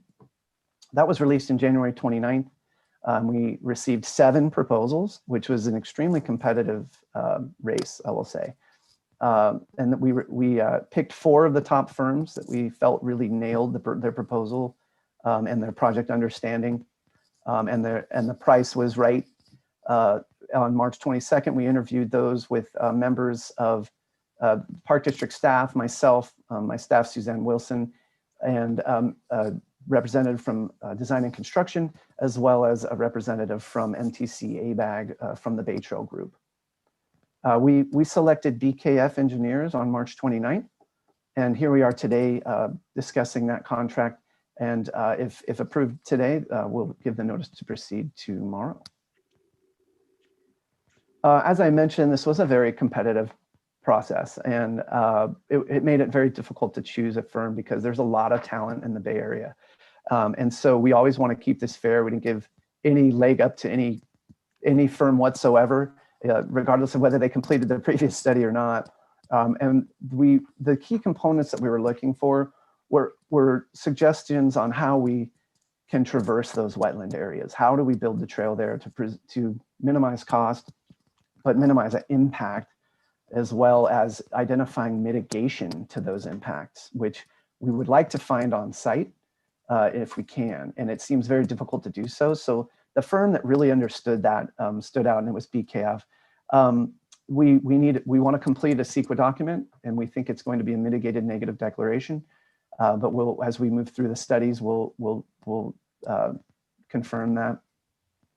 And we would like to adopt that document at the end. Again, having a CEQA document puts you in the next phase of the project, which makes it far more attractive for grants. We wanted the firm to understand the utility approach. what that really meant and what we needed to know what we need to know in order to come up with costs for what that will look like to relocate those utilities, and if we need to relocate those utilities and which ones. And last but not least, the firm that came up with we didn't exactly ask for a more of a firm, robust public engagement strategy in our RFP, but the firms that pointed out to us that we're building this trail reminded us that we're building this trail right behind people's houses, really struck a chord with us. And so we've decided to increase that, that public engagement to make sure that those neighbors are heard, but not just those neighbors. The whole neighborhood is notified. We can bring in our partners such as Trails for Richmond Action Committee from Richmond, staff or support from elected support from the county, as well as Pinole, as this project is within all 3 of those jurisdictions, as well as the rest of the neighborhood who sometimes when we just hear from the neighbors in the backyard, we don't hear exactly what we hear from the greater community. And so we want to make sure that we have a real public engagement process here. So we did add a little scope to that just to make sure that we're checking all the boxes there. All of the proposals, as I mentioned in my board material, were, with the exception of one, were over the amount of budget that we had available. The firms that were shortlisted were all over the budget that we had. So BKF, through negotiations and scope adjustments, was able to come up with a contract cost proposal of $307,800. The board transferred in $250,000 in the 2018 budget, and roughly $16,000 of that was already spent due to grant analyses and things as we prepare for grant applications for this project. So we were already at about 234, and the highest cost proposal that we received was around 357,000. So frankly, we just didn't have enough money in the budget, which was not a surprise, but also, you know, at least we had the majority of it.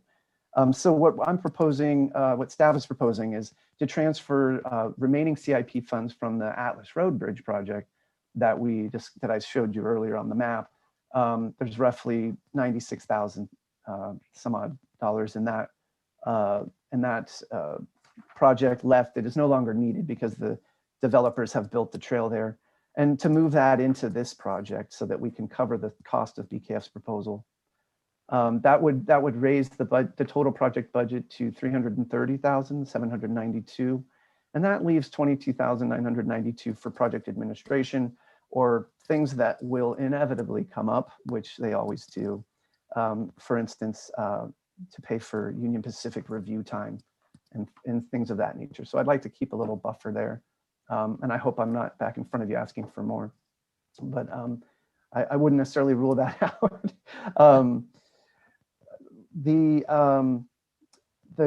So what I'm specifically asking today in my board material is the board to execute a contract with BKF Engineers for preliminary design and environmental review of the Bay Trail between Point Pinole and Wilson Point, and to transfer the remaining funds from the Atlas Road project to the Develop Bay Trail to Wilson Point project to cover the cost of BKF's contract. And that's my presentation. So if there's any questions, I'd be happy to answer them at this point. Great. You take down your screen so I can see everyone. I will try. Thank you. Great. Any questions or comments from the board? Director Coffey. I have a question and a comment, which I can defer until questions are over. But Sean, you mentioned a grand total of $50 million invested into this Bay Trail. Is that our projects? Yes, it's around 50 million were the projects that we specifically, wait, let me look at my numbers here. 50 million is the amount of projects that have been completed in this along the shoreline. So by the developers, by Richmond, by us and Hercules in partnership. But the majority of that work, even if you took out the part that we didn't specifically build, the majority of the cost, that 50 million, is the park district's. Yeah, I was just, sometimes I get into that kind of nuances. I was just, in the back of my mind, I was thinking some of that was in that Richmond segment with developer money, and some of it was City of Hercules in any event. I started taking notes and maybe missed the number. The Contra Costa County, you said, recently got a grant to complete the design of the Crockett extension. The Complete Streets project from Rodeo to the Carquinez Bridge is 3 miles, and it was the San Pablo Avenue Complete Streets project. They received a grant from the Active Transportation Program in Cycle 5 that just ended for around $8.5 million. Oh, that's wonderful. For design, yeah. That's wonderful. Active Transportation, that's Department of Transportation money? It's a mix of state and federal funding. Okay. But it has changed slightly, so I don't know if I can get back to you on that. Are they still basically the fundamental model they're proceeding with is to convert one of the lanes of San Pablo Avenue into a dedicated pedestrian and bike trail that with a barrier, and they're going to convert one of the lanes to a middle lane? Is that the plan? I'm not sure about the middle lane, but it is essentially a road diet where they will be taking a vehicular lane and converting it to pedestrian bicycle facility with a firm barrier. And it would be on the west side, or the shoreline side of the road is the latest proposal that I've seen. All right, that's very interesting. That's derived from the fact that San Pablo Avenue was 4 lanes, which was designed pre-major highway there, and doesn't really need the 4 lanes. So the county's going to convert a lane, and it'll still handle the traffic that goes through there. It's not a high traffic area, but it has been dangerous. There have been fatalities for bike riders. So, I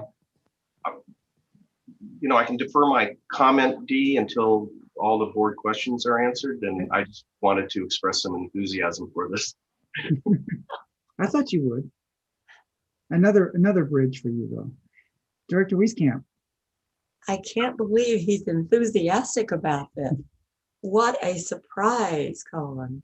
What an incredibly difficult project. Sean, you seem to like them, or you've adapted yourself to them. I'm not sure quite what's happened.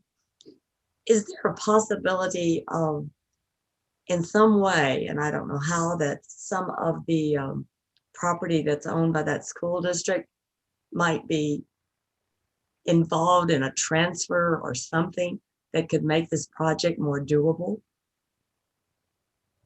I'll answer that question in 2 ways. There is a possibility of right-of-way acquisition on that property. I suppose there's always the option of purchase of the property as well, at least for a neighborhood access point, because if you look at it, there's really no way to get there from the neighborhood. So we will be looking at that very closely. And I do believe we have some ideas. We did approach the school district several years ago when we were negotiating this MOU with the Union Pacific Railroad to see if we could get an easement from them then, because our deal with the Union Pacific Railroad is that we can have a trail along the outer 15 feet of the right-of-way, 25 feet, no less than 25 feet away from their nearest track. But if they expand their right-of-way, we have to remove our facilities, which is a significant risk to this project. So we have looked at possibilities of property availability along those homes. We've looked at the Seaview School site, but those negotiations have not been concluded because there was the county is not, the school district is not entirely sure what they want to do with the property at this point. But we can absolutely and will absolutely have conversations with the school district about this property. I just think that property could be an asset to the whole little community there. And I'm not sure quite all the ways you could use it, but I trust your creativity, and you seem to believe that the company you've chosen did a very good job of understanding the project. So thanks for your hard work in getting to this point.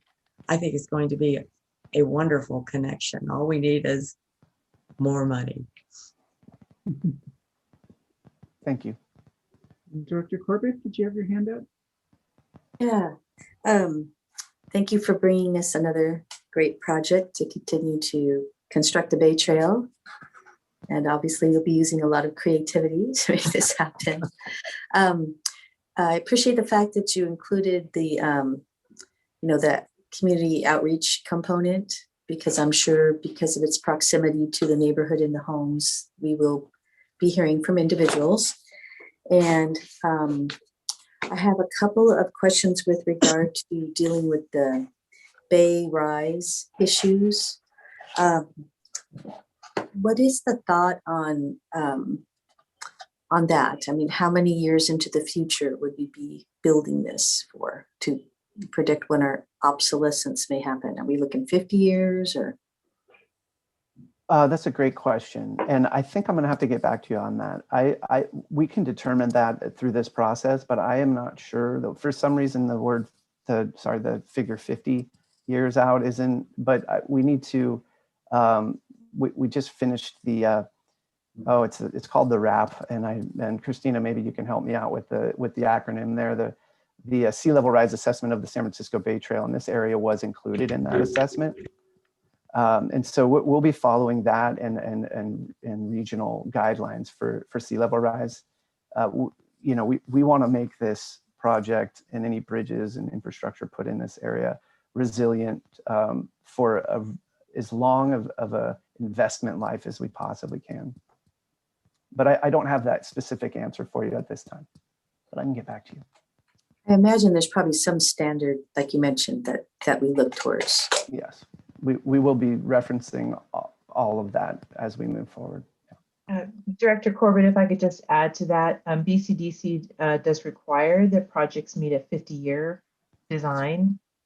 So we will need to comply with that standard, but we will learn more about the project-specific risks through this consultant contract as the project gets designed and engineered. That will be part of their scope. And also, Sean mentioned that this project was included in the Bay Trail Risk Assessment. I can't remember what it stands for either, but it was assessing where some priority projects might be along the Bay Trail. It would be a good place for us to invest dollars and resources into to protect Park District assets along the Bay Trail. And so there is there's information about this project in that as well, which was just recently completed and released to the public, that assessment plan, the risk assessment, adaptation, and prioritization plan, the Bay Trail. Okay, thank you. And I would imagine whatever work engineering that is being done, that might be definitely something that the homeowners might be interested in. I'm assuming that the engineering for that trail will be protective to that bluff and where those homes are built as well. So it may add to the resiliency to those properties. So that might be an important selling point to neighbors who are concerned about the proximity. Because I don't think anyone else is going to come along and build and engineer that bluff in the meantime, if it's not us. So I think that's a good selling point. Is there any concern that there'll be a blocking of the view of those neighbors with the trail? And there is a concern, but yes, that's one of the concerns there. And great point about stabilizing the bluff, because no matter what we do, we'll have to do that there. So that will be absolutely one of the selling points. We're looking at ways that we can keep the trail as low as possible out of their view shed. But as you get towards the top of the bluff, that gets more difficult. The homes, if you're out there, a lot of the homes are a little bit raised. So whatever we build there, we're not building any structures. We're just paving a pathway above what their current elevation of their bluff is now. Another concern is going to be privacy and security, and so that fencing along there and things.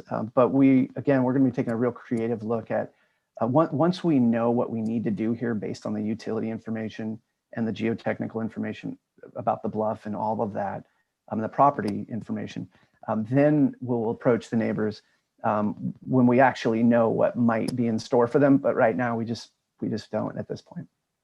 Yeah, I have been through that area on the Capitol Corridor train. Yes. And I've seen the proximity of the houses, and obviously there's a pre-existing use there. So it's not like we're adding a use for the first time between the bay and the homeowners. So hopefully it'll all be making it a better place for the neighborhood. So anyway, those are all my questions. Thank you very much. Thank you. Any other questions? Director Echols, did you have a question? No, sorry, I was just ready to express enthusiasm. So all my questions have been answered already. Okay, great. Anyone else? And then I just want to ask one question. If we are able to successfully build this bridge, build this section trail, is there a possibility of crossings across that road from the Montara Bay Park and Community Center? Have a street crossing? You're on mute. Sean, you're muted. Sean. Oh, thanks. I knew it would happen at some point. The Director Rosario, I'm not sure exactly what you're referring to. There is an entrance to the Montara Bay Community Center and Park from San Pablo Avenue, and it goes underneath the BNSF tracks, which is inland of the Union Pacific Railroad tracks, to that park. So there is an entrance now. Are you referring to a crossing from the park across the tracks to the shoreline? Yeah, I wasn't, it looked to me like it goes water, tracks, and then road. Yes? It goes water, tracks, parking lot, and then there's another railroad, BNSF. Okay. Yeah. But if you want to sit down over a map, or if you want to follow up afterwards, I'm happy to entertain any creative ideas you have at this point. So I'm just interested in connecting local parks that are existing to our Bay Trail anywhere along the line to make it safer and have better access. Great point. Yeah. Okay, Director Coffey. Yeah, I see Bruce Byart here, and Bruce will recall when we dedicated the Pinole Shores Bridge. I looked behind and pointed at that bridge as Exhibit A, as to evidence that EBRPD can actually complete a seemingly impossible trail. and so when Sean says we've seen worse, all you have to do is go about a half a mile up north of this project to see worse and how it was overcome.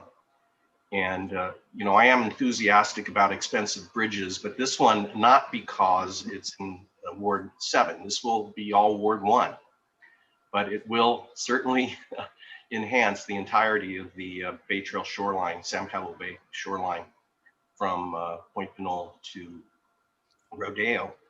I'm on that trail, maybe not every weekend, but we certainly were this weekend on the Biorad segment and looking down at Point Pinole from up there, and Mila and I were just saying it's going to be so much fun to be able to go all the way to Point Pinole when this is done. So yes, it's personal to me. It's something I'm going to use. It's a heavily used trail right now because of that bridge. But the prospect of what it's going to do, it will serve the communities in North Richmond and Montalban Manor, Tara Hills, and Pinole and Hercules and Rodeo thoroughly by providing a transportation route and an enhancement to those communities. If you looked at the Atlas Road map, where I think Sean indicated the Atlas, where it's at Point Pinole Business Park. It is on Atlas Road, adjacent to the new bridge that we built and staging area for Point Pinole. There are thousands of jobs within a small area around that Atlas Road segment. It is, there are 2 Amazon fulfillment centers. There's Restoration Hardware, there's Whole Foods, a major UPS distribution center there. On any given day, you will see Amazon trucks going in and out of that area by the dozens.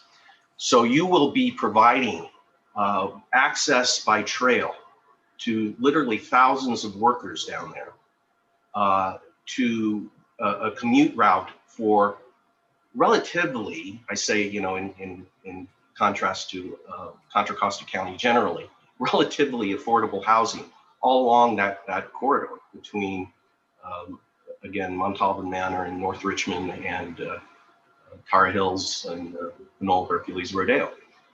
Hercules has a tremendously robust waterfront development underway. It's partially concluded. It's a mix of high density housing with retail and commercial, and the intermodal transportation center and a future Hercules train station. I think they've got all the permissions and approvals to establish an Amtrak stop in Hercules pretty soon, actually, before a station. So altogether, you are creating with this completion of this gap, a destination for bicyclists and hikers from all of Northern California. You know, people are going to get on Amtrak trains, stop in Hercules, and bike up and down San Pablo Bay, this incredibly scenic corridor, and experience that wonderful bridge. It's going to be a destination. It's going to enhance all those communities, and especially what my hometown is doing in terms of waterfront development. It's altogether a win-win-win. It should be eligible for all sorts of funding, given the community served, the active transportation role, the fact that the federal government has put tremendous sums of money into that Pinole Shores Bridge, Tiger funding also into the BioRad segment. You know, this will be a way that the funders who have already funded some of that $50 million will get the true return on investment in those funds because of the enhanced volume of people that are going to be using it and using it for active commuting.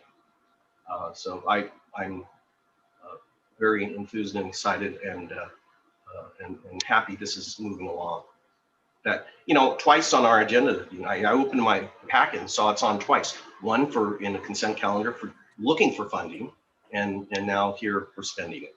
So onward, this is wonderful. Do we have a public speaker or public comment on this issue? Yes, President Rosario. Bruce Byard. Here you go. You have 3 minutes. Yolanda? Yes, you are. President Rosario and directors, I'm Bruce Byard, Chair of TRAC, the Trails for Richmond Action Committee. I don't know what I can add after what Director Coffey just said, but I will say this, that Sean Dugan did a wonderful job in not only presenting this project, but also the context of all the gap closures along the San Pablo Bay shoreline that could be completed by the district, the city of Richmond, and by the private sector and others. It's really a great project. It's a game changer. For the first time, people in Dr. Coffey's neighbors in Hercules and Pinole are going to be able to bicycle and walk the Point Pinole Regional Shoreline, the largest shoreline park in the entire 9-county Bay Area. But beyond that, they're going to be able to bicycle walk the entire necklace of 12 city, regional, state, and national parks on Richmond shoreline. In fact, they can go all the way to Yerba Buena Island in San Francisco County and San Rafael and Marin County. So really a regional game changer as well as an important local one. Conversely, the people in Richmond and cities all the way to Albany and Berkeley and Oakland will be able to bicycle the Bay Trail past Point Pinole Regional Shoreline and enjoy the fruits of all the district's good work on the San Pablo Bay Trail, Hercules, Pinole, and eventually all the way to Carquinez Strait Bridge. So this is really a wonderful, game-changing project, and TRAC is so happy to see the district moving forward to it. At least I hope you will move forward with it. Preliminary design, the staff has recommended. Thank you very much. Thank you. Director Eccles. Yes, I've been waiting patiently to express my enthusiasm as well. So I couldn't be more excited about moving forward with this. And thank you, Sean, for your presentation. It's so great to see it all mapped out piece by piece by piece.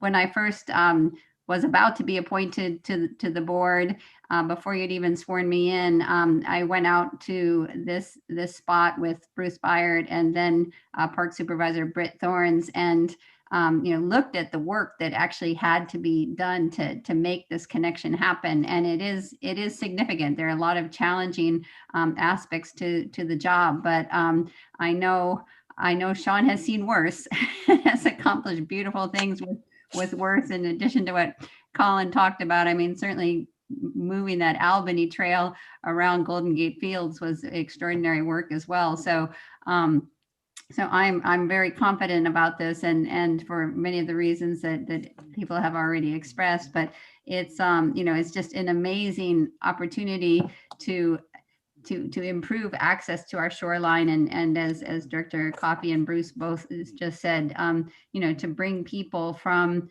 communities in the north as well as from the south all along the shoreline. And so it's just it's amazing. It's a great place to be, to just go and find peace. It's actually my favorite park for just going and walking.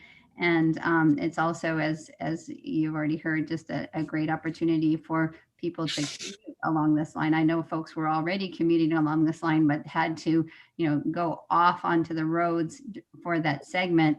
And so this will solve that problem as well, and also help to make it eligible for many more grants. And so I couldn't be more excited about seeing this move forward. So I just wanted to express my enthusiasm and thank the staff for moving this forward, and everybody else who's advocated for this, to close this gap. So thank you. Excellent. I think we are ready for a motion. Oh, can I make the motion? Sure. So Moved by Director Eccles and seconded by Director Coffey. Madam Clerk, roll vote. Yes, President Rosario. Director Wieskamp. Aye. Director Waspi. Director Rosario. Aye. President Rosario. Director Corbett. Aye. Director Wieskamp. Aye. And Director Eccles. Aye. It is passed unanimously. I'm aye. Oh, I thought I called you Director Coffey. Sorry. Now we're unanimous. Great. Thank you. Before we go on to the next item, could we take a short break? 5 minutes. You can give us one, President. I'm going to give us 10 minutes. Yeah. 10 minutes. Thank you, sir. Break. So we'll see you in 10 minutes. Thank you.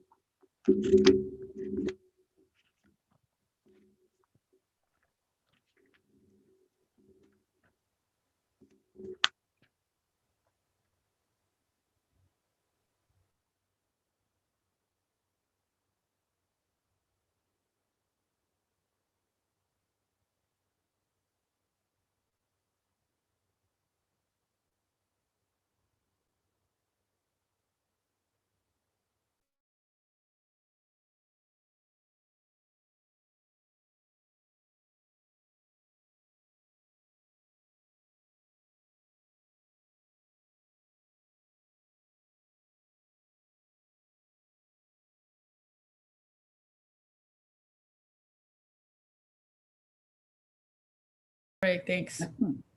Okay, welcome back, everyone. We are now at item D3A, actions taken by other jurisdictions affecting the Park District.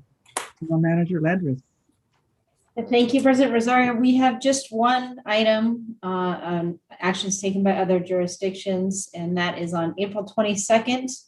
The Alameda County East County Board of Zoning Adjustments approved the Moquini Wind Conditional Use Permit. The details of that are included in your packet. I just want to note that the Park District submitted comments expressing concerns of significant impacts in the project, including bird and bat fatalities, but you can go ahead and read the details there in your packet. The next item is the GM comments, and today we are going to have a brief staff presentation on our trail user working group, and happy to take any questions that you might have after that. So I think I'm going to hand it over to Christina for that item. Thank you, General Manager. Again, Christina Kelchner, AGM of Acquisition Stewardship and Development. And I'm here with Devin Reef, and I believe Brian Holt is available as well to answer any questions. The Trail User Working Group was created at the direction of the board as an outcome of a workshop that we had with the board in, I believe it was 2019, on the topic of trail use conflicts and possibilities for future design of how can we design and locate multi-use trails that would be safe and sustainable. It was a robust conversation, you recall. We had many public speakers. And one of the things that became clear in the preparations leading up to that workshop and from the comments was the need for users to have an opportunity to get together, to talk to each other, to hear from each other, to listen to each other's experiences out on the trails. And so what we did at the direction of the board was bring a professional facilitator to host those meetings.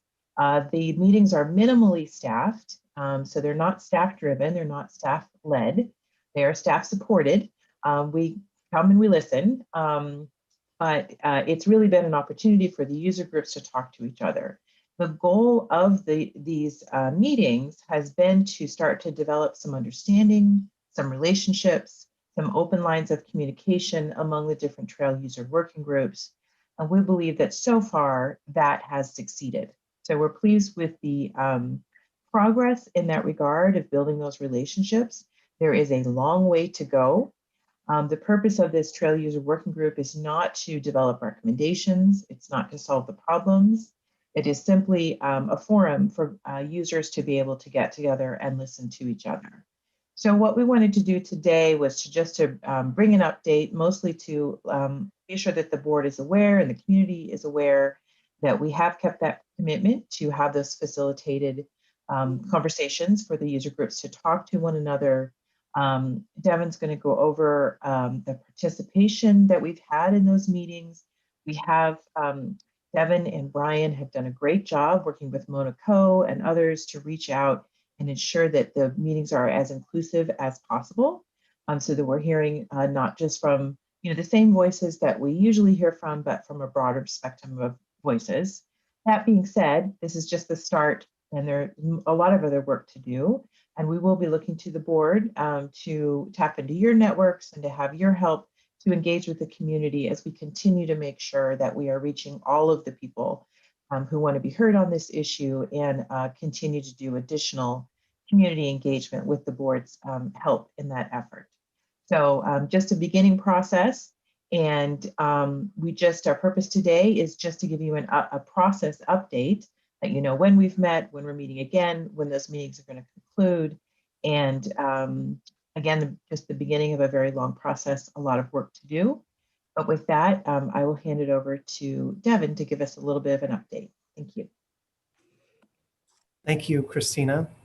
Good afternoon, President Rosario, members of the board. I'm Devin Reef, Principal Planner with the Park District. I do have a brief presentation for you, as Christina mentioned.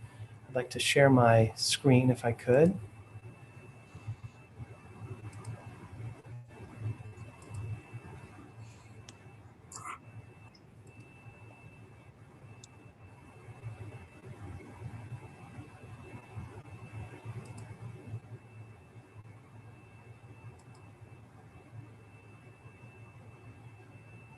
Okay, so again, today is just an update on the work of the Trail User Working Group. I'm going to answer 5 common questions. What is the Trail User Working Group? Who's on it? What are the next steps? Where can I learn more information? And what are we hearing? When we started the Trail User Working Group, we really had in mind 4 main groups of trail users. As you can see here, hikers, dog walkers, equestrians and bicyclists, mountain bikers. But as we've come to put this group together, we've seen there are many, many more groups of people using our trails in creative and innovative ways. And as we've seen over the course of the last year, our parks are being loved and are crucial spaces for mental health and recreation and enjoyment, as well as places for environmental restoration. So the Trail User Working Group is an attempt to sort of balance all of these sort of needs together with active users. So what is the Trail User Working Group? It really is a facilitated stakeholder advisory group of active park users from a variety of experiences. We've got sort of a long mission there, but basically it boils down to balance. And we want to hear from these users about their ideas, their experiences, and their ideas.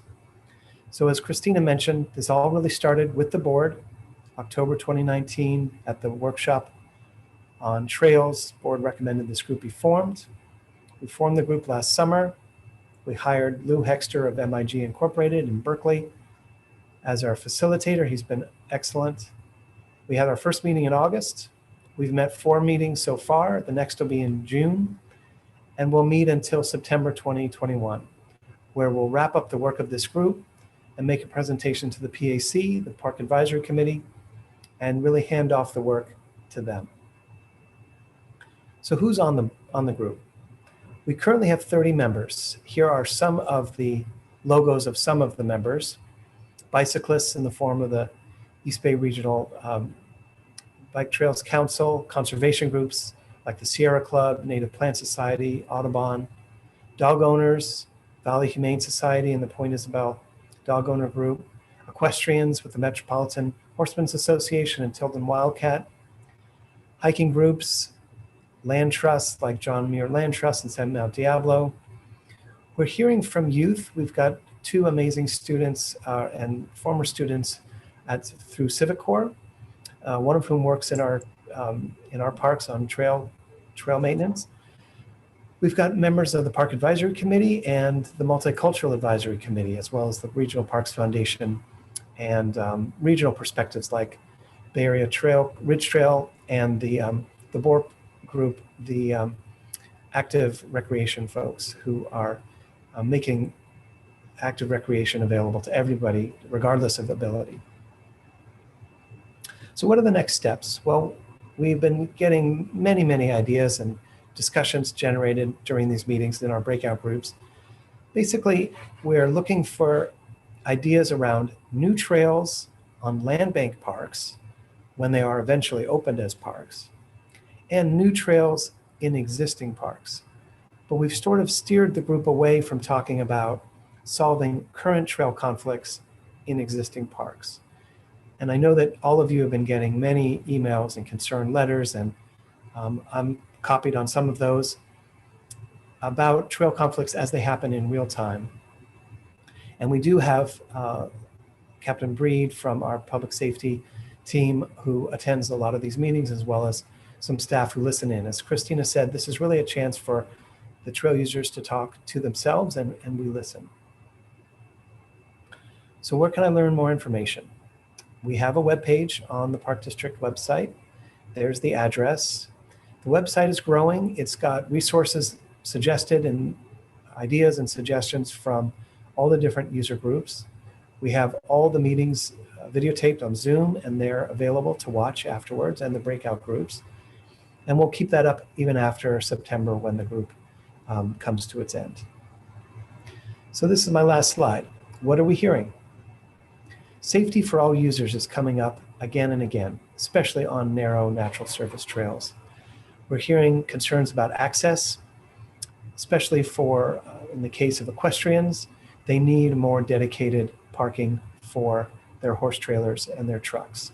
Mountain bikers need access in neighborhood staging areas that are maybe too informal now to really get access to the trails. We're hearing recommendations about one-way trails, bike-only trails. Different groups are recommending bike-prohibited trails. Ideas from other park service park districts around alternate days of the week. So Monday, Wednesday, Friday, one set of users, Tuesday, Thursday, a different set. A real need for social media education, the way that the Pup Patrol, the Pup Pro social media campaign has been such a success in the Park District. People would like to see one about trail etiquette. I know that the bike bell giveaway is a great idea. This would be for bicyclists to get safety information and free bike bells, and I think the foundation is supportive of this, so we're moving forward, I think, on this with our Trails team. And I should mention Sean Dugan and the Trails folks have been really co-partners in this with planning the whole time. There's a real desire to open up more land bank land as new parkland, and that's something we in planning take very seriously. Also, the idea of resuming social gatherings with different trail users. I understand from Steve Castile, this is something that operations and public safety had been doing for years, several times a year, but had to stop during COVID in this last year, and they're interested in starting that up again. And that's a chance for people to socialize and meet horses and learn about different mountain biking, horse interactions. And we've had dozens of other suggestions, all of which will be sort of sorted through and synthesized, and we'll be bringing that to the PAC at some point in the fall. So with that, I'm available for questions.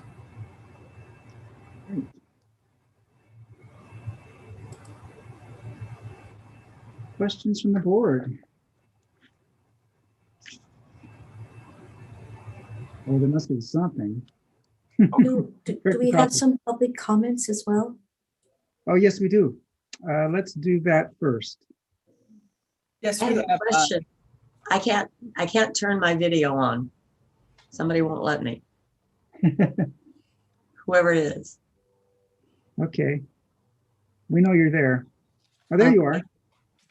I finally passed whoever the guard was, but Ellen had something she wanted to say. I'm going to just read the public comments on this. Mountain biking. Let's see, first one says, I live in San Ramon and I'm requesting you to add single track trails to our parks, specifically for use by mountain bikes, e-mountain bikes. East Bay has a vast number of trails that cater to hiking and horse riding and none dedicated to mountain biking. The number of people who mountain bike is larger than the number of people with horses or those who go on long hikes. On the other hand, mountain biking is one of the fastest growing sports in the world, with participation from high school teams all the way through to people in their 70s and 80s. As a consequence of the lack of mountain bike specific trails in the East Bay, mountain bikers are funneled onto shared trails with hikers and equestrians, which is not good for anyone involved. It would be far safer to add trails specifically for mountain biking to give all visitors to East Bay Parks a safe and pleasant experience. And this is from Hassan Ali. The next one is from Mick Robert Santos. My name is Mick Robert Santos from Fremont. I'm writing you this email to emphasize the importance of having a fun single track trail in our parks. Mountain biking's popularity has been increasing rapidly throughout the years and has blown up tremendously since the pandemic. Bike shops don't even have any inventory, and manufacturers are 5 to 9+ months back ordered. I believe downhill single track trail designated for bikes only will make our parks safer for hikers, equestrian, and bikers alike. This will prevent us from going down the hill and running into them. If you approve this mountain biking, volunteers are plenty and ready to work. Thank you for your time. And the last one is from Song Kim. And it reads, I'm an Oakland resident in the Diamond District at the border of Glenview. I have been an Oakland resident for the past 6 years and have thoroughly enjoyed getting to know so much of what Oakland has to offer, namely the great outdoors. My partner is a 4th generation Oaklander and has loved East Bay Regional Park since childhood. We are regular hikers. I am more of an avid hiker while he is an avid outdoorsman. It was disappointing when he returned from a ride and shared with me that there are very few easily accessible and legal mountain bike trails in the East Bay Regional Park District. And as far as he knew, Oakland Parks has 0 trails designated to only mountain bikes. I am writing today to advocate for my partner and the ever-growing mountain biking community. I would like to understand more in depth what are the other issues pertaining to mountain biking bikers consist of, where they stem from, and work towards a sustainable and fair resolution. I am all ears and available to engage whenever. And then it says, thank you for your time and considering my concerns, Song Kim. And that's it. Great, thank you. Director Corbett, you had a question. Nope, you're on mute. I was asking about the public comments. I think we have some, don't we have some people who are going to speak as well in public comments? No, they weren't going to speak. They just sent those. Did you hear the public comments I just read? I did. I just thought there were some live people too. No, there are not. Well, I'm glad to say something. Okay. So first of all, Devin and colleagues who have been working with you, thank you for this really important work, providing a space for people to talk about their various interests and needs and concerns. And it's, you know, the use of trails is a very complex issue. And the good news is everybody loves our parks. And I just appreciate the fact that we do have this forum where people can start to hear each other's needs and interests. And can you talk a little bit more about that? I understand obviously that you've been steering away from trail conflicts so that there can be some broader discussion items. But I think that's one of the reasons why the board did ask for this committee to be formed, so that, and you know, obviously various people have their advocacy for their use, whoever it may be, mountain bikers or equestrians or hikers, people who are concerned about the stewardship of the land. They all have various interesting concerns. Is there cross conversation and dialogue going on and people having the opportunity to hear other sides? Can you tell us a little bit more about that? Yes, thank you for that. I meant to mention how grateful I am to the 30 members of the group who've really given, you know, several hours of their time every 2 months to talk with us, and then do outside advocacy as well. So we, at the beginning of every meeting, we sort of have a perspectives presentation from one of the different groups. Most recently it was equestrians, 4 different equestrians spoke. Then we do about half hour, 45 minutes of breakout discussion around that perspective. And then we come together and wrap up and speak about what we've heard. One of the nicest things that has emerged from this is different group members are meeting themselves out at different trails to walk the trails together and see the trails from individual perspectives. So they're sort of forming their own alliances, I guess. And that's kind of more than we could have ever hoped for. Always the dialogue is very, collegial, and people are very passionate. Some of the folks on this group are, 20, 30-year users of East Bay Parks, and many are multiple-year volunteers with the Trails Patrol or some of the welcome groups. So it's a real dedicated group, and I recognize that not every person who should be on this group is on the group. And so we've had a lot of interest, can I join? It's already started. But what we're saying, we steer those folks to their sort of representatives. So if someone's a mountain biker who's advocate, we put them in touch with the 2 mountain biker advocates. Same thing with Sierra Club, put them in touch with Norman and some of the other folks. So that way, even though the meetings aren't, maybe we could have a 60-person group, but of course that would be unsustainable and unmanageable. So we've just tried to keep it as manageable as possible. And we hope this will continue if in some fashion. We don't know what their recommendations are going to be, but obviously it's been the dialogue has been very useful. If I could just add real quick, I do want to acknowledge Devin. Devin's done a great job in sort of coordinating this, him along with Sean Dugan on the technical trails side. But part of our focus throughout this, Brian Holt, Chief of Planning, Trails and GIS. Part of our focus on this has really been, look, we hear from trail advocates all the time. And we know a lot of the perspectives. And so from a staff point of view, we know the concerns of the conservationists around natural resource protection, and we share those concerns. And we know that trail conflicts are real and that they happen. We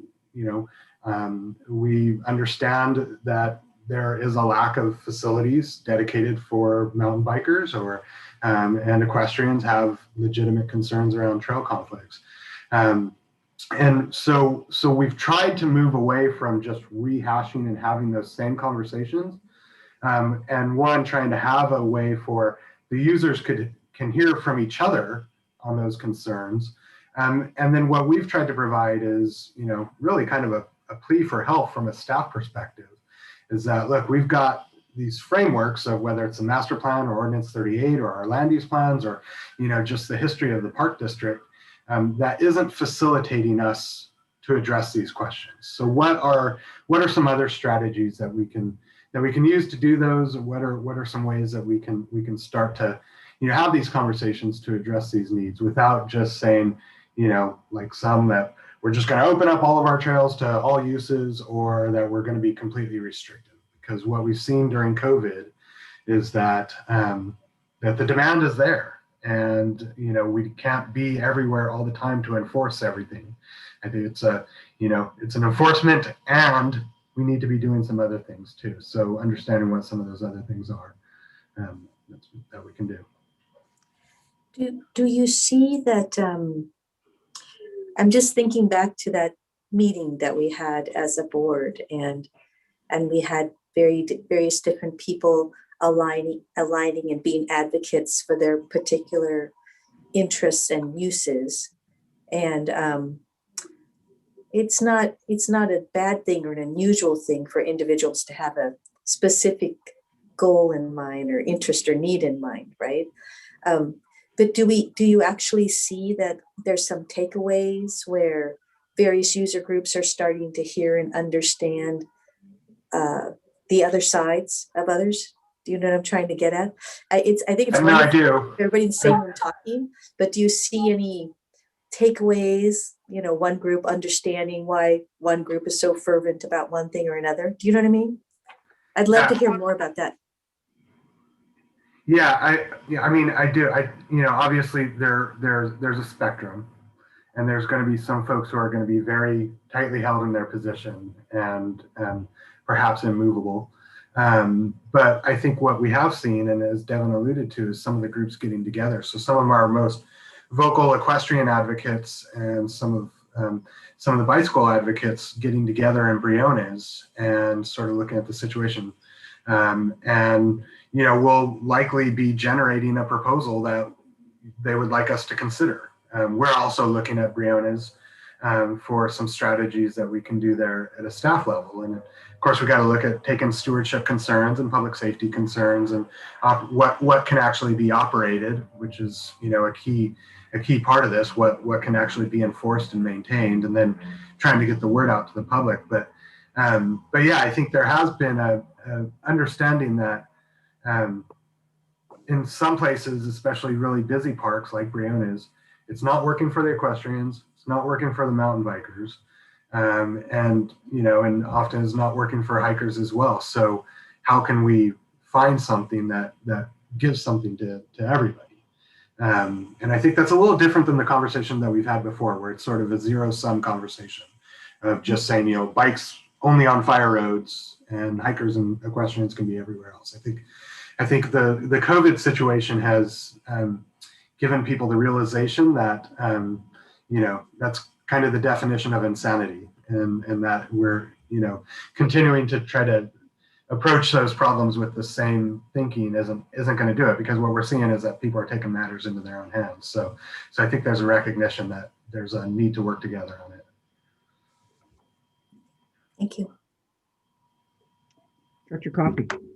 I wanted to jump in on Brian's mention of Briones, and it goes back to the fundamental design of the committee work that Devin outlined, looking not at existing trails, but looking at new trails that can be created in existing parklands and land bank lands that can be opened up for new trails. And that was the focus. But I'm wondering, and I think maybe Briones is a really good example of this, can some of these ideas to resolve conflicts or address conflicts, such as alternate days or directional alterations or other manipulation of existing rules, can something like that be tested at Briones, even though it's not new parkland or it's not land bank, but it would be a great place, given the conflicts out there and the new volumes, to maybe test out some of these ideas that are coming out of the group. You want to go ahead, Christina? Sure. Just the short answer is yes, Director Coffey. Yes, absolutely. The what we're hearing and some of the suggestions and ideas will absolutely be able to be tested. Working with operations on public safety and public affairs and the park supervisors who know the conditions on the ground to be able to implement some of these operational controls for one-way trails or different time periods for different uses, some of those things that we will absolutely be able to look at implementing in our existing parks. We're not there yet in terms of this process, but we very much think that will be the next step, is to try some pilot projects to try some of those programs, and we can bring those suggestions back.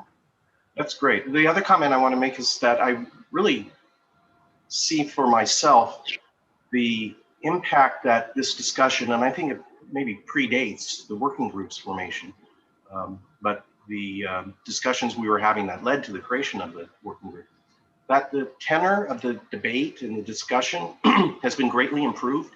I think you were addressing that, Brian, referring to some of the polarization that just existed, that by which, you know, bicyclists were just being discriminated against and not recognizing the conflicts, and others were just rejecting the concept of bikes being on anything other than fire roads. There was this polarization that existed, and I think it's a tribute to the leadership of the various communities represented that the nature of the dialogue is improved. I just note from the bicyclists that we're getting custom-made communications. We're not getting some form email, and we're getting suggestions that recognize conflict and are trying to raise the level of the discussion up above just taking sides. And we're getting communications recognizing the issues and the conflicts, and that to me is a terrific result of the leadership of the bicycle community, for instance. And that's just one example. And I've talked to Scott and Amelia about their efforts, their joint outings representing bicyclists and equestrians out at Briones and elsewhere, about what they're doing. And it's really exemplary leadership on the part of members of the working group like them. Director Coffey, thank you. Those are excellent comments. And as Devin expressed, we are so grateful to the members of this Trail User Working Group and the leadership that they're showing, exactly as you stated.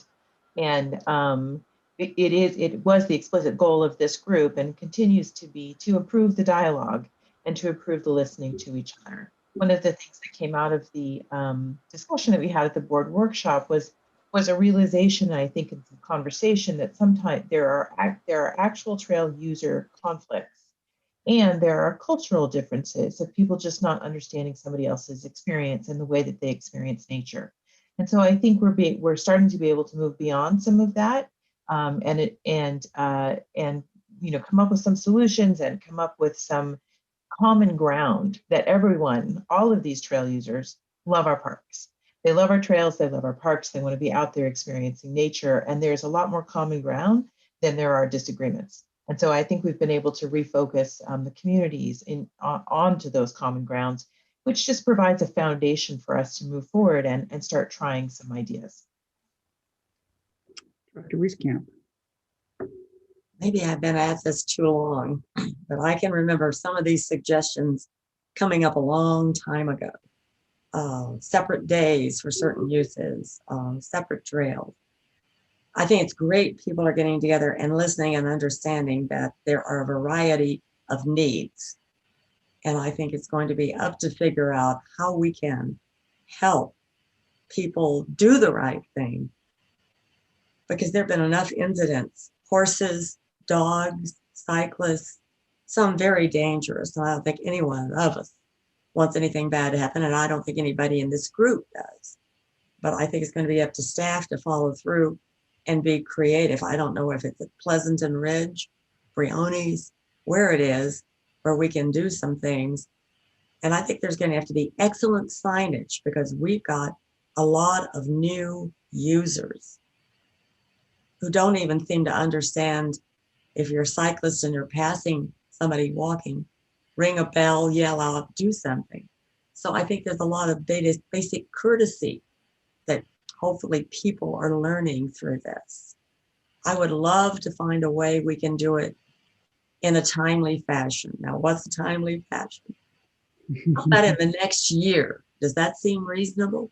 Let's focus on trying to find experimenting or whatever you want to do, but try some things and see if it works and get feedback from the users. I don't care whether you're a horse person, a dog walker, a cyclist. Let's try to do some experimenting and get some feedback from everybody. Maybe this group would be the basic, willing to come back and say, hey, yeah, that's working or not. So I think y'all are doing your best, and I'm glad this group is cooperating and listening. But I guess I want something to happen. How's that? And I'm hoping in a year, within this year. All right, Director Corbett? I really don't know how to express this, but I'll try. I very much appreciate the fact that people are listening to each other and trying to move forward to accommodate the various different needs and interests. And it's very clear from the past discussions and the letters we get, every day, that people feel very, very strongly about their personal thoughts on trail usage. It's probably the place where we hear almost the most passion about anything in the Park District, and that's trail usage. I would hope there's some time or opportunity for us to sort of, go up a few thousand feet and do some looking at the Park District, where we're going into the future. And, I know there's one piece to this where it's like, are we going to put bikes on these trails and hikers on these trails? But I think we kind of have to look at the whole district and take a look at, what areas may be more sensitive because of stewardship issues. I mean, we already do things in the parks to have lesser usage in certain more environmentally sensitive areas, like we do during nesting times and those sorts of things. Like we want to make sure dogs are on leashes in certain areas, like where they're grazing and such things. So I don't want to go on and on, but I would hope we can, if we're heading in a direction to look at trail usage, that we need to look at the overall big picture of the Park District and what is the philosophy of the district, as we sort of work towards how do we continue to find ways to share the usage of the parks and allow various people to use our trails. So I think it's much more complex. It's a much more bigger issue, and I'm sorry I'm sorry, Anne, because when I talk about this, it's kind of like that's something that could take more than a year. And it's not because I want to put it off, but I'm just thinking, so, maybe there's different trails we can be on, so to speak. We can look at maybe ways where we can start making some thoughts about changes in some parts of the parks and maybe look at the overall picture as well. I really like the idea of the discussion into the future for parks that haven't been open yet, because you kind of in a way have more opportunities as opposed to having trails that might be beloved by one user group or another who might feel there'll be conflicts if there's changes. But if you have a new trail that's going to be built with something very specific in mind, that's a whole different thing. So I'm sorry, I'm sort of going on and on here, but I think there's a bigger picture to look at too. Look at some of the science behind trails and placement and surveying our more sensitive areas of the park district with regard to stewardship issues. And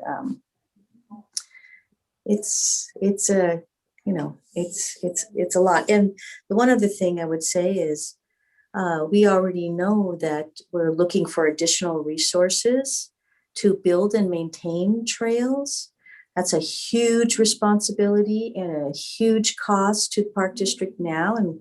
And we have very high standards, and we know we need increased resources for what we even have now.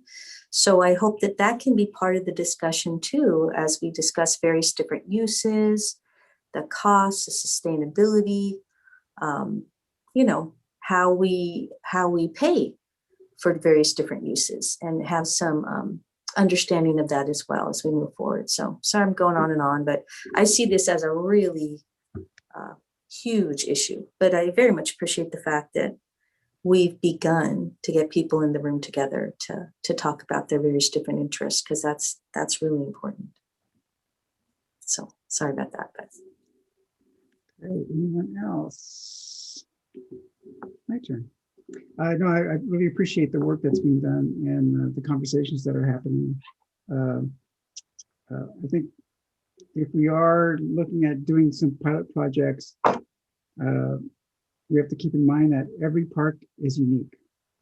And what works in one park is not going to work in another. So with that in mind, if we do try some of these things, which I'm be great to do, to see if they work.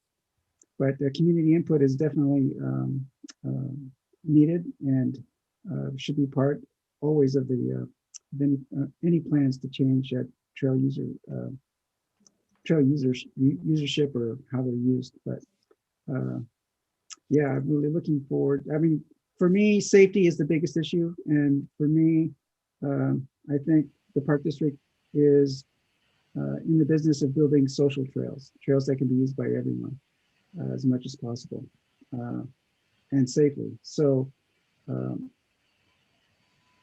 I think our fire roads, many people don't like them, but they work. And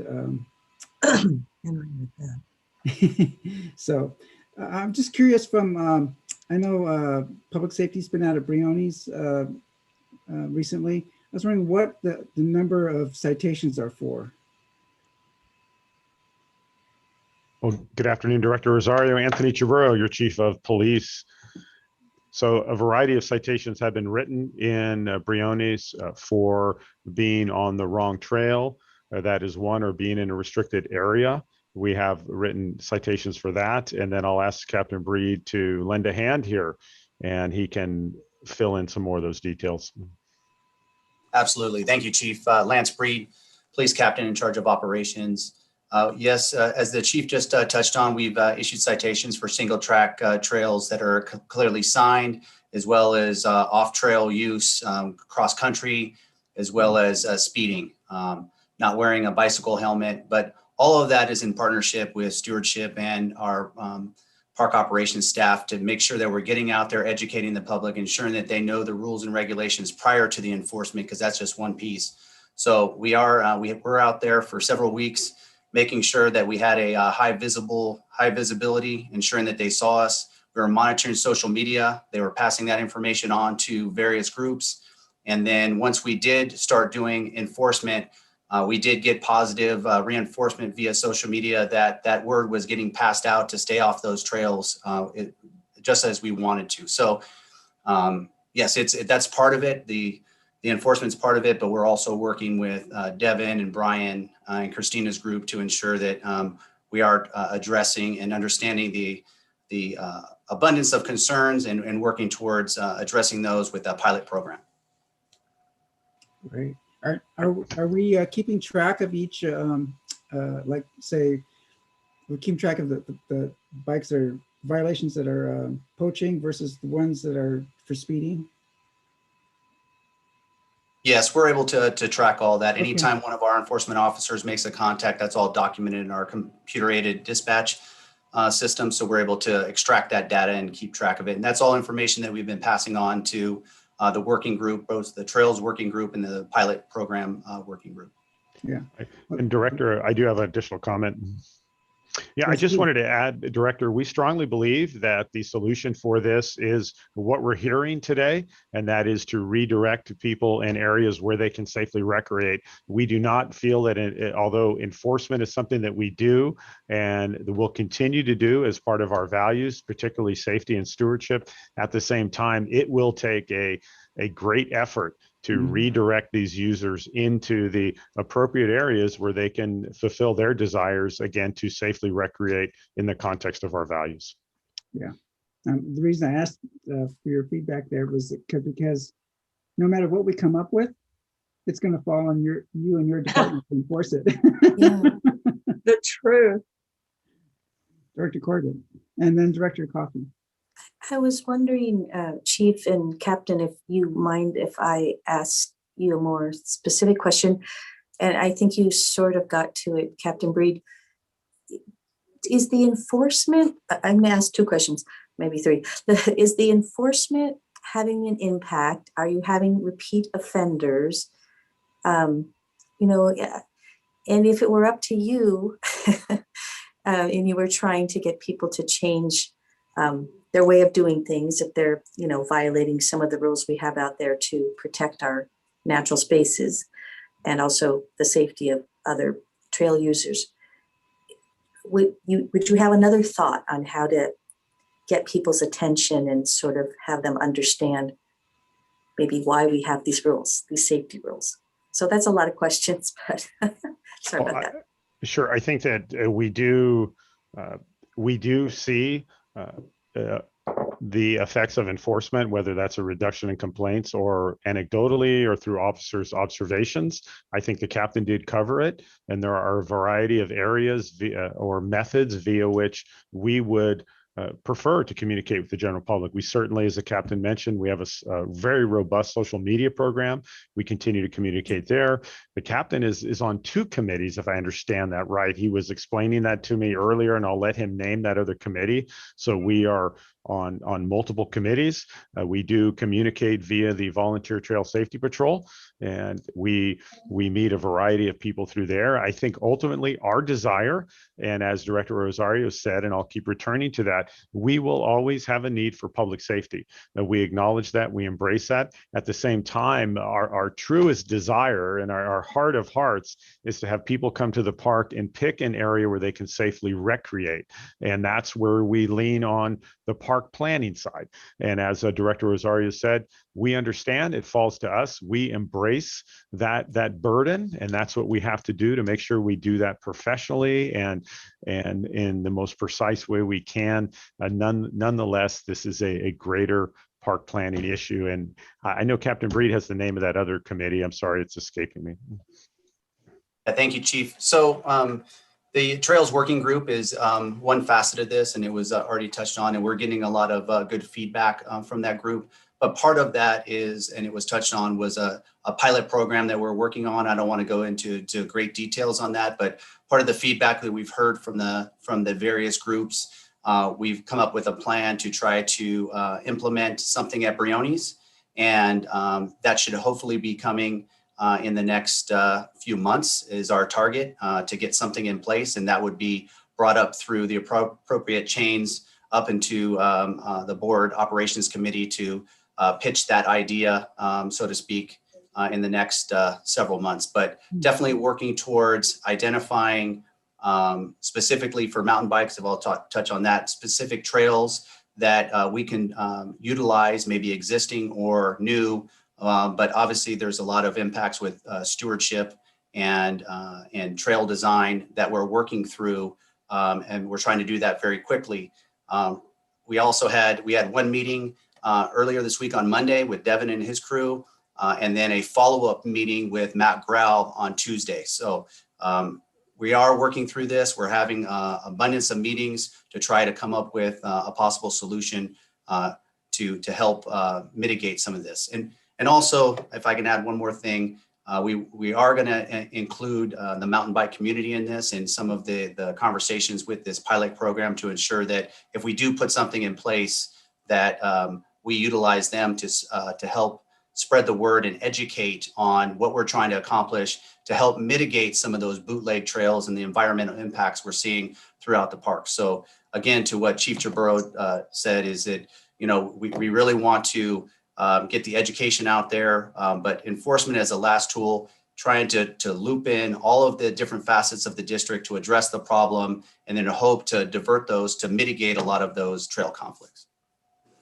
Do you find that people are changing their behaviors as they start to learn the rules through the work that you are all doing to educate the public? I would like to think so. I will tell you that I think that until we provide opportunities specifically for the mountain biking community, we will continue to see these unauthorized trails that are being developed through the district. So our hope is if we can identify some existing or new trails that we could provide them, that would mitigate and get rid of some of those impacts that we're seeing out there. Thank you. Great.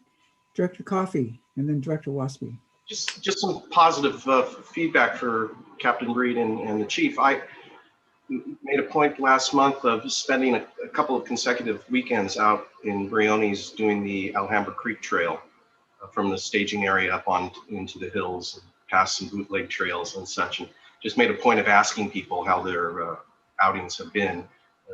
And a number of equestrians told me things were getting better. Hikers told me things were getting better in terms of conflicts. So whatever was being done, and I think a lot of it is the education and just the presence, have caused, I think, some of the worst behavior that we were hearing about from mountain bikers to be mitigated. And I again attribute a lot of that effect to the leadership of the bicyclists, various bicyclist communities. It's very much helped. The fear is that it's fleeting, that it fades, and, unless you're out there every weekend and continually educating, that conflicts come back. And it's certainly a function of just the sheer volume. So I think whatever you were doing, I definitely sensed some positive impacts. Director Waspy. Yeah, just like that, I wanted to thank Devin and his group for taking this on. It's a big task. I know everyone's got an opinion. I tend to agree with Director Rosario. I think the safety of everyone is the highest concern, but from the cost of, you keep paying for new trails, they're exorbitantly expensive. I think, and we've got 1,300 miles of trails in the Park District. My experience is, and I know everybody's going to have their 2 cents worth, and this isn't the time to do it, but I just hopefully continue to do this. I hope we get lots of great ideas. Here's my idea. I hike all over the place, and I did a 16-mile hike, and I keep last week, and I keep finding myself. I was on a trail from Alvarado to Inspiration Point, and I saw 2 or 3 people the entire length of the hike. Once you can get people dispersed out in the parks, I think there's plenty of room. Everybody can get along. But once you get to Inspiration Point, it clogs up with a bunch of people. Then on my way down from Inspiration Point, there was nothing going on the Seaview Trail, not a lot of people. It was a very peaceful, wonderful, great hike. Everybody was happy. Everybody shared the trails with another until you got down to Skyline Gate. And then there's a clog of people. Now, it sounds crazy now, but I think at some point I don't think we have the ability to build new trails. Each interest group or special interest group gets their own special trail. that I think possibly in these choke points or people where people congregate to start, I think we need to incorporate some of our small trails crews that we're trying to promote now and CCC groups that are coming into the parks, hopefully with federal legislation, to maybe have different areas where people can get to a trail. You can get 2 different trails that start off at a trailhead and go a third of a mile into the park. Then it opens up and there doesn't seem to be any conflict. When I talk to my constituents, they're usually convention about whatever they're convention about right when they're starting their hike or ending their hike. So anyway, that's my 2 cents worth. Thanks for all you're doing, and I look forward to hearing some great results. Anyone else? Great. This is informational, I believe. There's nothing for us to vote on. Great, thank you. Well, we'll look forward to seeing what comes up in September. And now it makes me want to listen in on your recordings too. I'll do that. I also want to bring up one point. I watched a session from Mid-Penn, and this is about e-bikes. It's something that's going to be on our table as well. But they've engaged a scientific advisory panel, an SAP, to study the issue of electric bikes on non-surface or on dirt trails. So be interesting to see what they come up with. Okay, let's see. Thank you very much. Great presentation. And now we are at General Manager's comments, staff presentation, announcements from closed session. President Rosario, there are no announcements from closed session. Great, thank you. And our favorite part of the day, the end. Board comments. If Ellen, are you still here? You want to go first since you have a hard stop? Oh, you're on mute. Still on mute. I was just saying about an hour past my hard stop, but I'm glad I was able to be here for this past presentation. Really, really important discussion.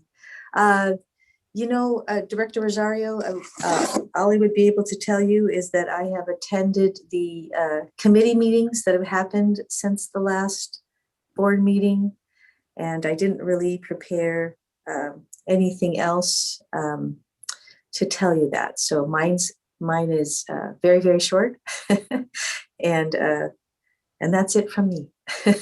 And I do have to drop off. So Thank you all very much. Great meeting. And I'll see you all soon, I hope. Take care. Bye-bye.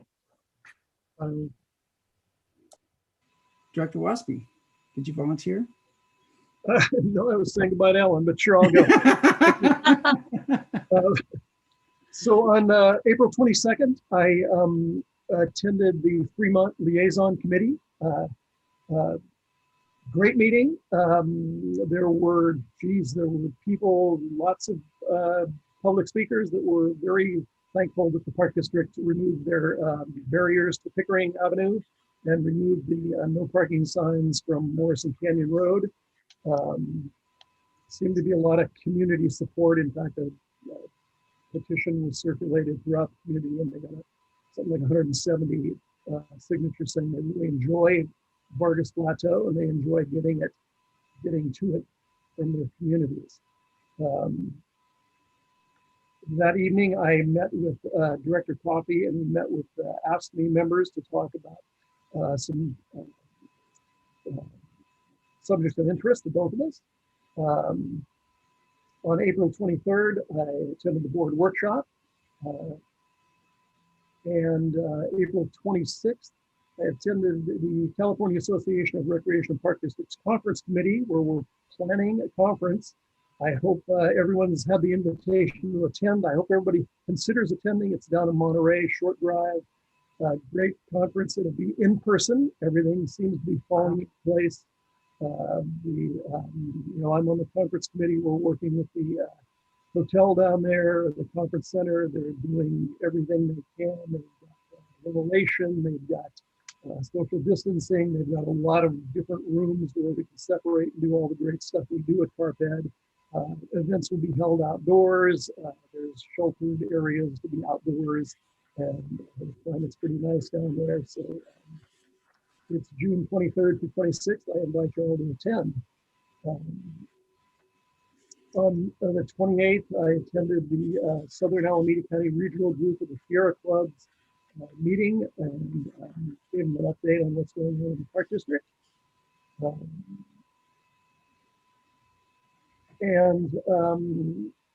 Just a comment, thanks very much to staff and general manager for sending a comment letter to the California Department of Fish and Wildlife to kind of question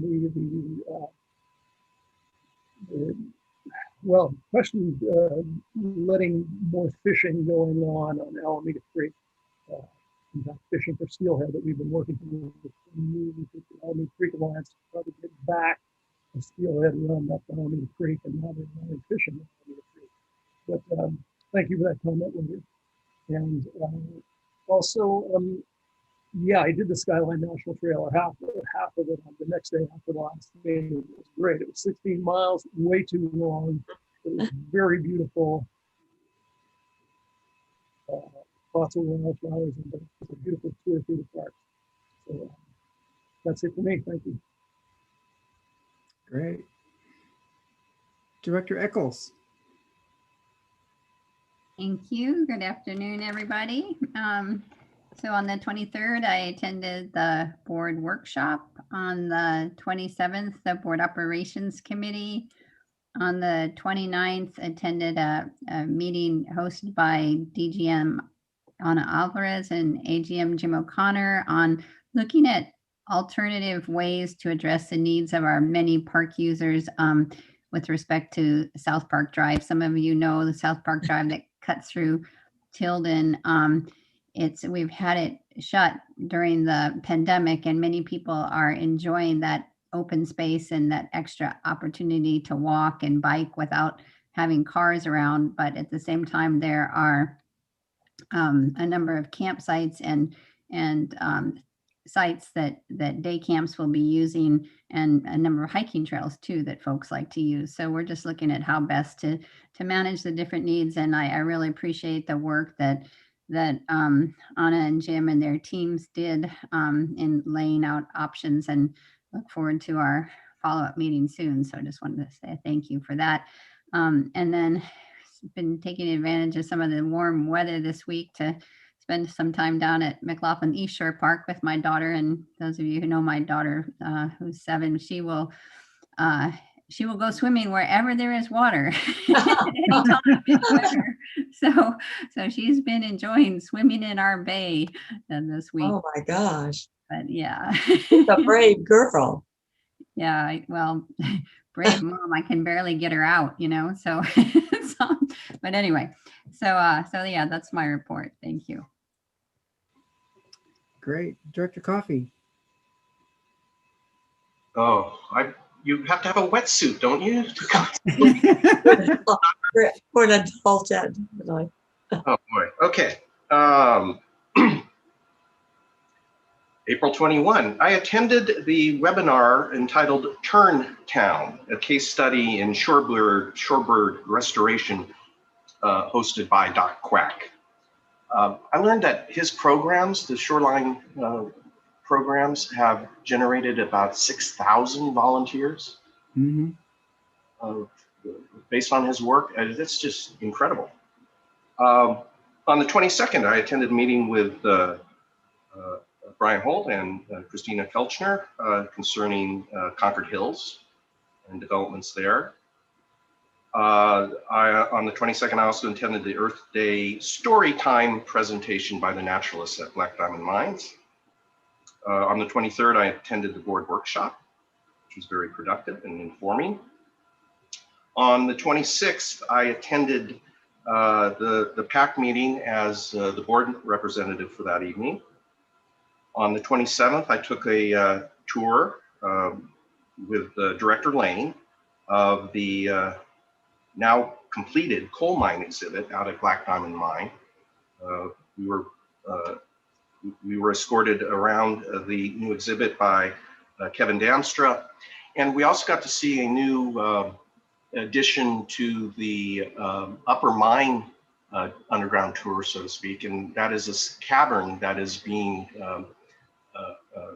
fixed up and developed in order to allow people to get up into one of those, I think they call them slopes, one of those vast caverns where the sand has been blasted out. And they're recreating a scene with a slushing device that would have taken the now fragmented sand blocks and convey them down into the mine shaft. So there's a new, what's going to be the slushing exhibit that will be a significant addition to the underground mine tour at Black Diamond. You see, on the 27th, I attended the Enviro Labor Coalition meeting hosted by Save Mount Diablo and the Contra Costa Building Trades. On 29th, I attended a program hosted by Save Mount Diablo entitled Forgotten Landscapes of California. It was absolutely fascinating, featuring an author and artist named Laura Cunningham, who displayed her artwork that depicts various scenes throughout the Bay Area and in fact California of what the landscape would have looked like prior to colonialization. So these are the scenes of the Bay that the Native Americans would have perceived every day. She does a tremendous amount of research to make sure she's got the flora and fauna correct, that the right animals are depicted in the scenery. She looks at maps, very old maps, to see the landscape. It was a really enjoyable presentation back to the past of our area. On 30th, I attended a meeting with senior management to discuss the status of labor negotiations and responses to some questions I had raised. On May 1st, I attended a Marsh Creek Community Fire Preparation session hosted by Supervisor Burgess with the CAL FIRE Chief and East Contra Costa Fire District Chief. And yesterday I attended the meeting preparation meeting for today's board session with President Rosario and senior management. That does it for me. Thank you. Director Wieskamp. Yes, on April 22nd, the Fremont Liaison Committee met, and I thought it was really interesting the support that the people who lived on Pickering were giving to it. It was a great access point for them to Vargas with their families. It was easy enough for families to do, including children. And so I think we need to see what we can do that works for the district that can allow that. I don't know whether the neighbors have been communicating with the city of Fremont or not. We didn't really discuss that. On the 23rd, I attended the finance workshop. On the 27th, operations. And then on the 28th, Jim O'Connor kindly gave a preview to Beverly and I of the new visitor center at Del Valle. I'll say it that way for Beverly. And I can only tell you, staff has done an outstanding job. It is so authentic. It fits in so well. And it's our first bilingual one. I think you're going to get kids at one point, and I think they're going to be fighting to stay there, and maybe some adults too. But and it was also my second actual meeting with the GM, and so that was really good. Brian Holtz on May 3rd gave me an update on the Concord Hills process for naming, which I appreciated. And the last item, I'm going to bring back something we used to do and haven't done for a while. Any of you who've been in this business for a while know that everything you start is not going to be completed in your term. But I have hopes now at a certain place in Fremont. And we used to invite former board members, and in fact, in some cases, take them. And it just happened, I was reminded of this when I was talking to Jocelyn Combs about another issue. And I said, gee, do you want to come out to Del Val when we open this visitor center? And she said, of course I would. So I think we need to put on our list to do board members, John, Doug, people who really care about the district and continue, but don't always hear about all these things. And just like Jocelyn, I suspect they'd like to come visit some of these new, whether it's up at the Diamond, Black Diamond, or at Del Val, they'd like to be part of it again, because in their heart, they still are. So if we can figure a way to do that, I think it's a great thing to bring back. That's it. Great idea. Did I miss anyone? Just me. I think it's you. Okay, I'll start off with on 4/19. I had my board of directors meeting with Sabrina and company, and then of course the board meeting today, and then or the board meeting on the 20th, I should say, and then on the 20th also I had a pre-EDA meeting with Carol Johnson. That was for a, then we had the real deal at the EDA Executive Committee, where I got to introduce our now famous new general manager. And as an aside, they had a great, oh no, that was just a lot of the questions from the local electeds that sit in that office had a lot of questions regarding DEI issues, regarding local hire, and so very interesting places where I want to go.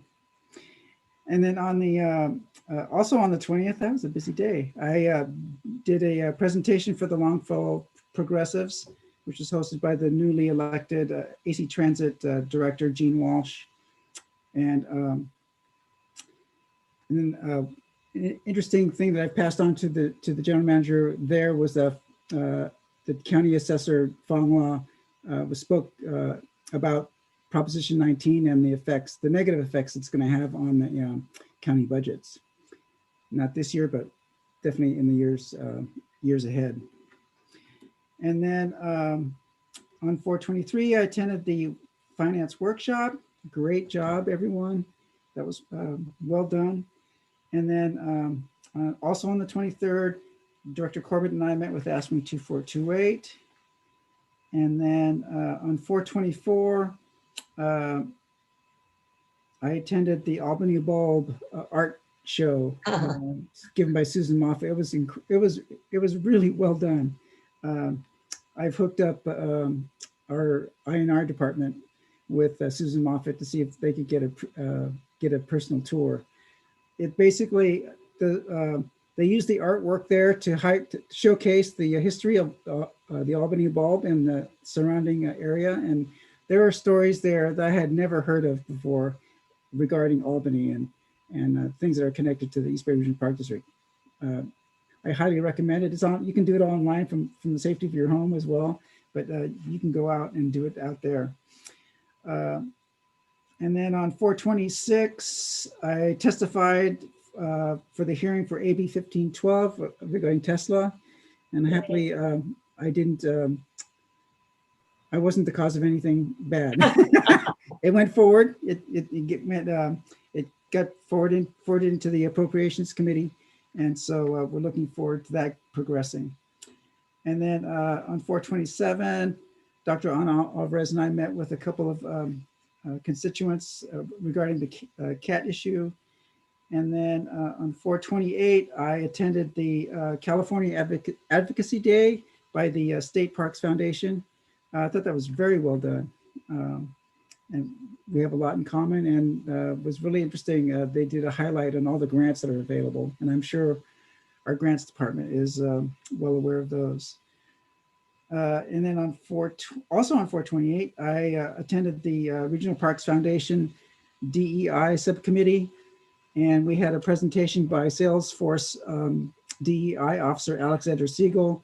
She did an excellent job, and I think she would be another resource if we have questions or regarding our own progress in our own DEI efforts. And then on the 29th was the EDA Executive Committee. And then on 4/30, I met with Brian Holt and Devin Reef regarding the Concord Naval Weapons Station update. So that was it. I think that was plenty. Yeah. I don't get paid for all those. But we know you have fun. I do. Well, we used to get fed at least, Oh yeah. Well, About you, D. I've actually lost some weight, which is good. So before we adjourn, is there any other comments from the board? No, President Rosario. Great. So I would just like to acknowledge that it is Asian American and Pacific Islander Heritage Month. Okay. So as we know, Asian hate continues. As we also know, African Americans continue to have how would you say negative and devastating occurrences with police nationwide, and then yeah, so we just need to be cognizant and be present and be aware and always be kind. So thank you all very much. Take care and enjoy the rest of the day. You too. Bye-bye. Bye.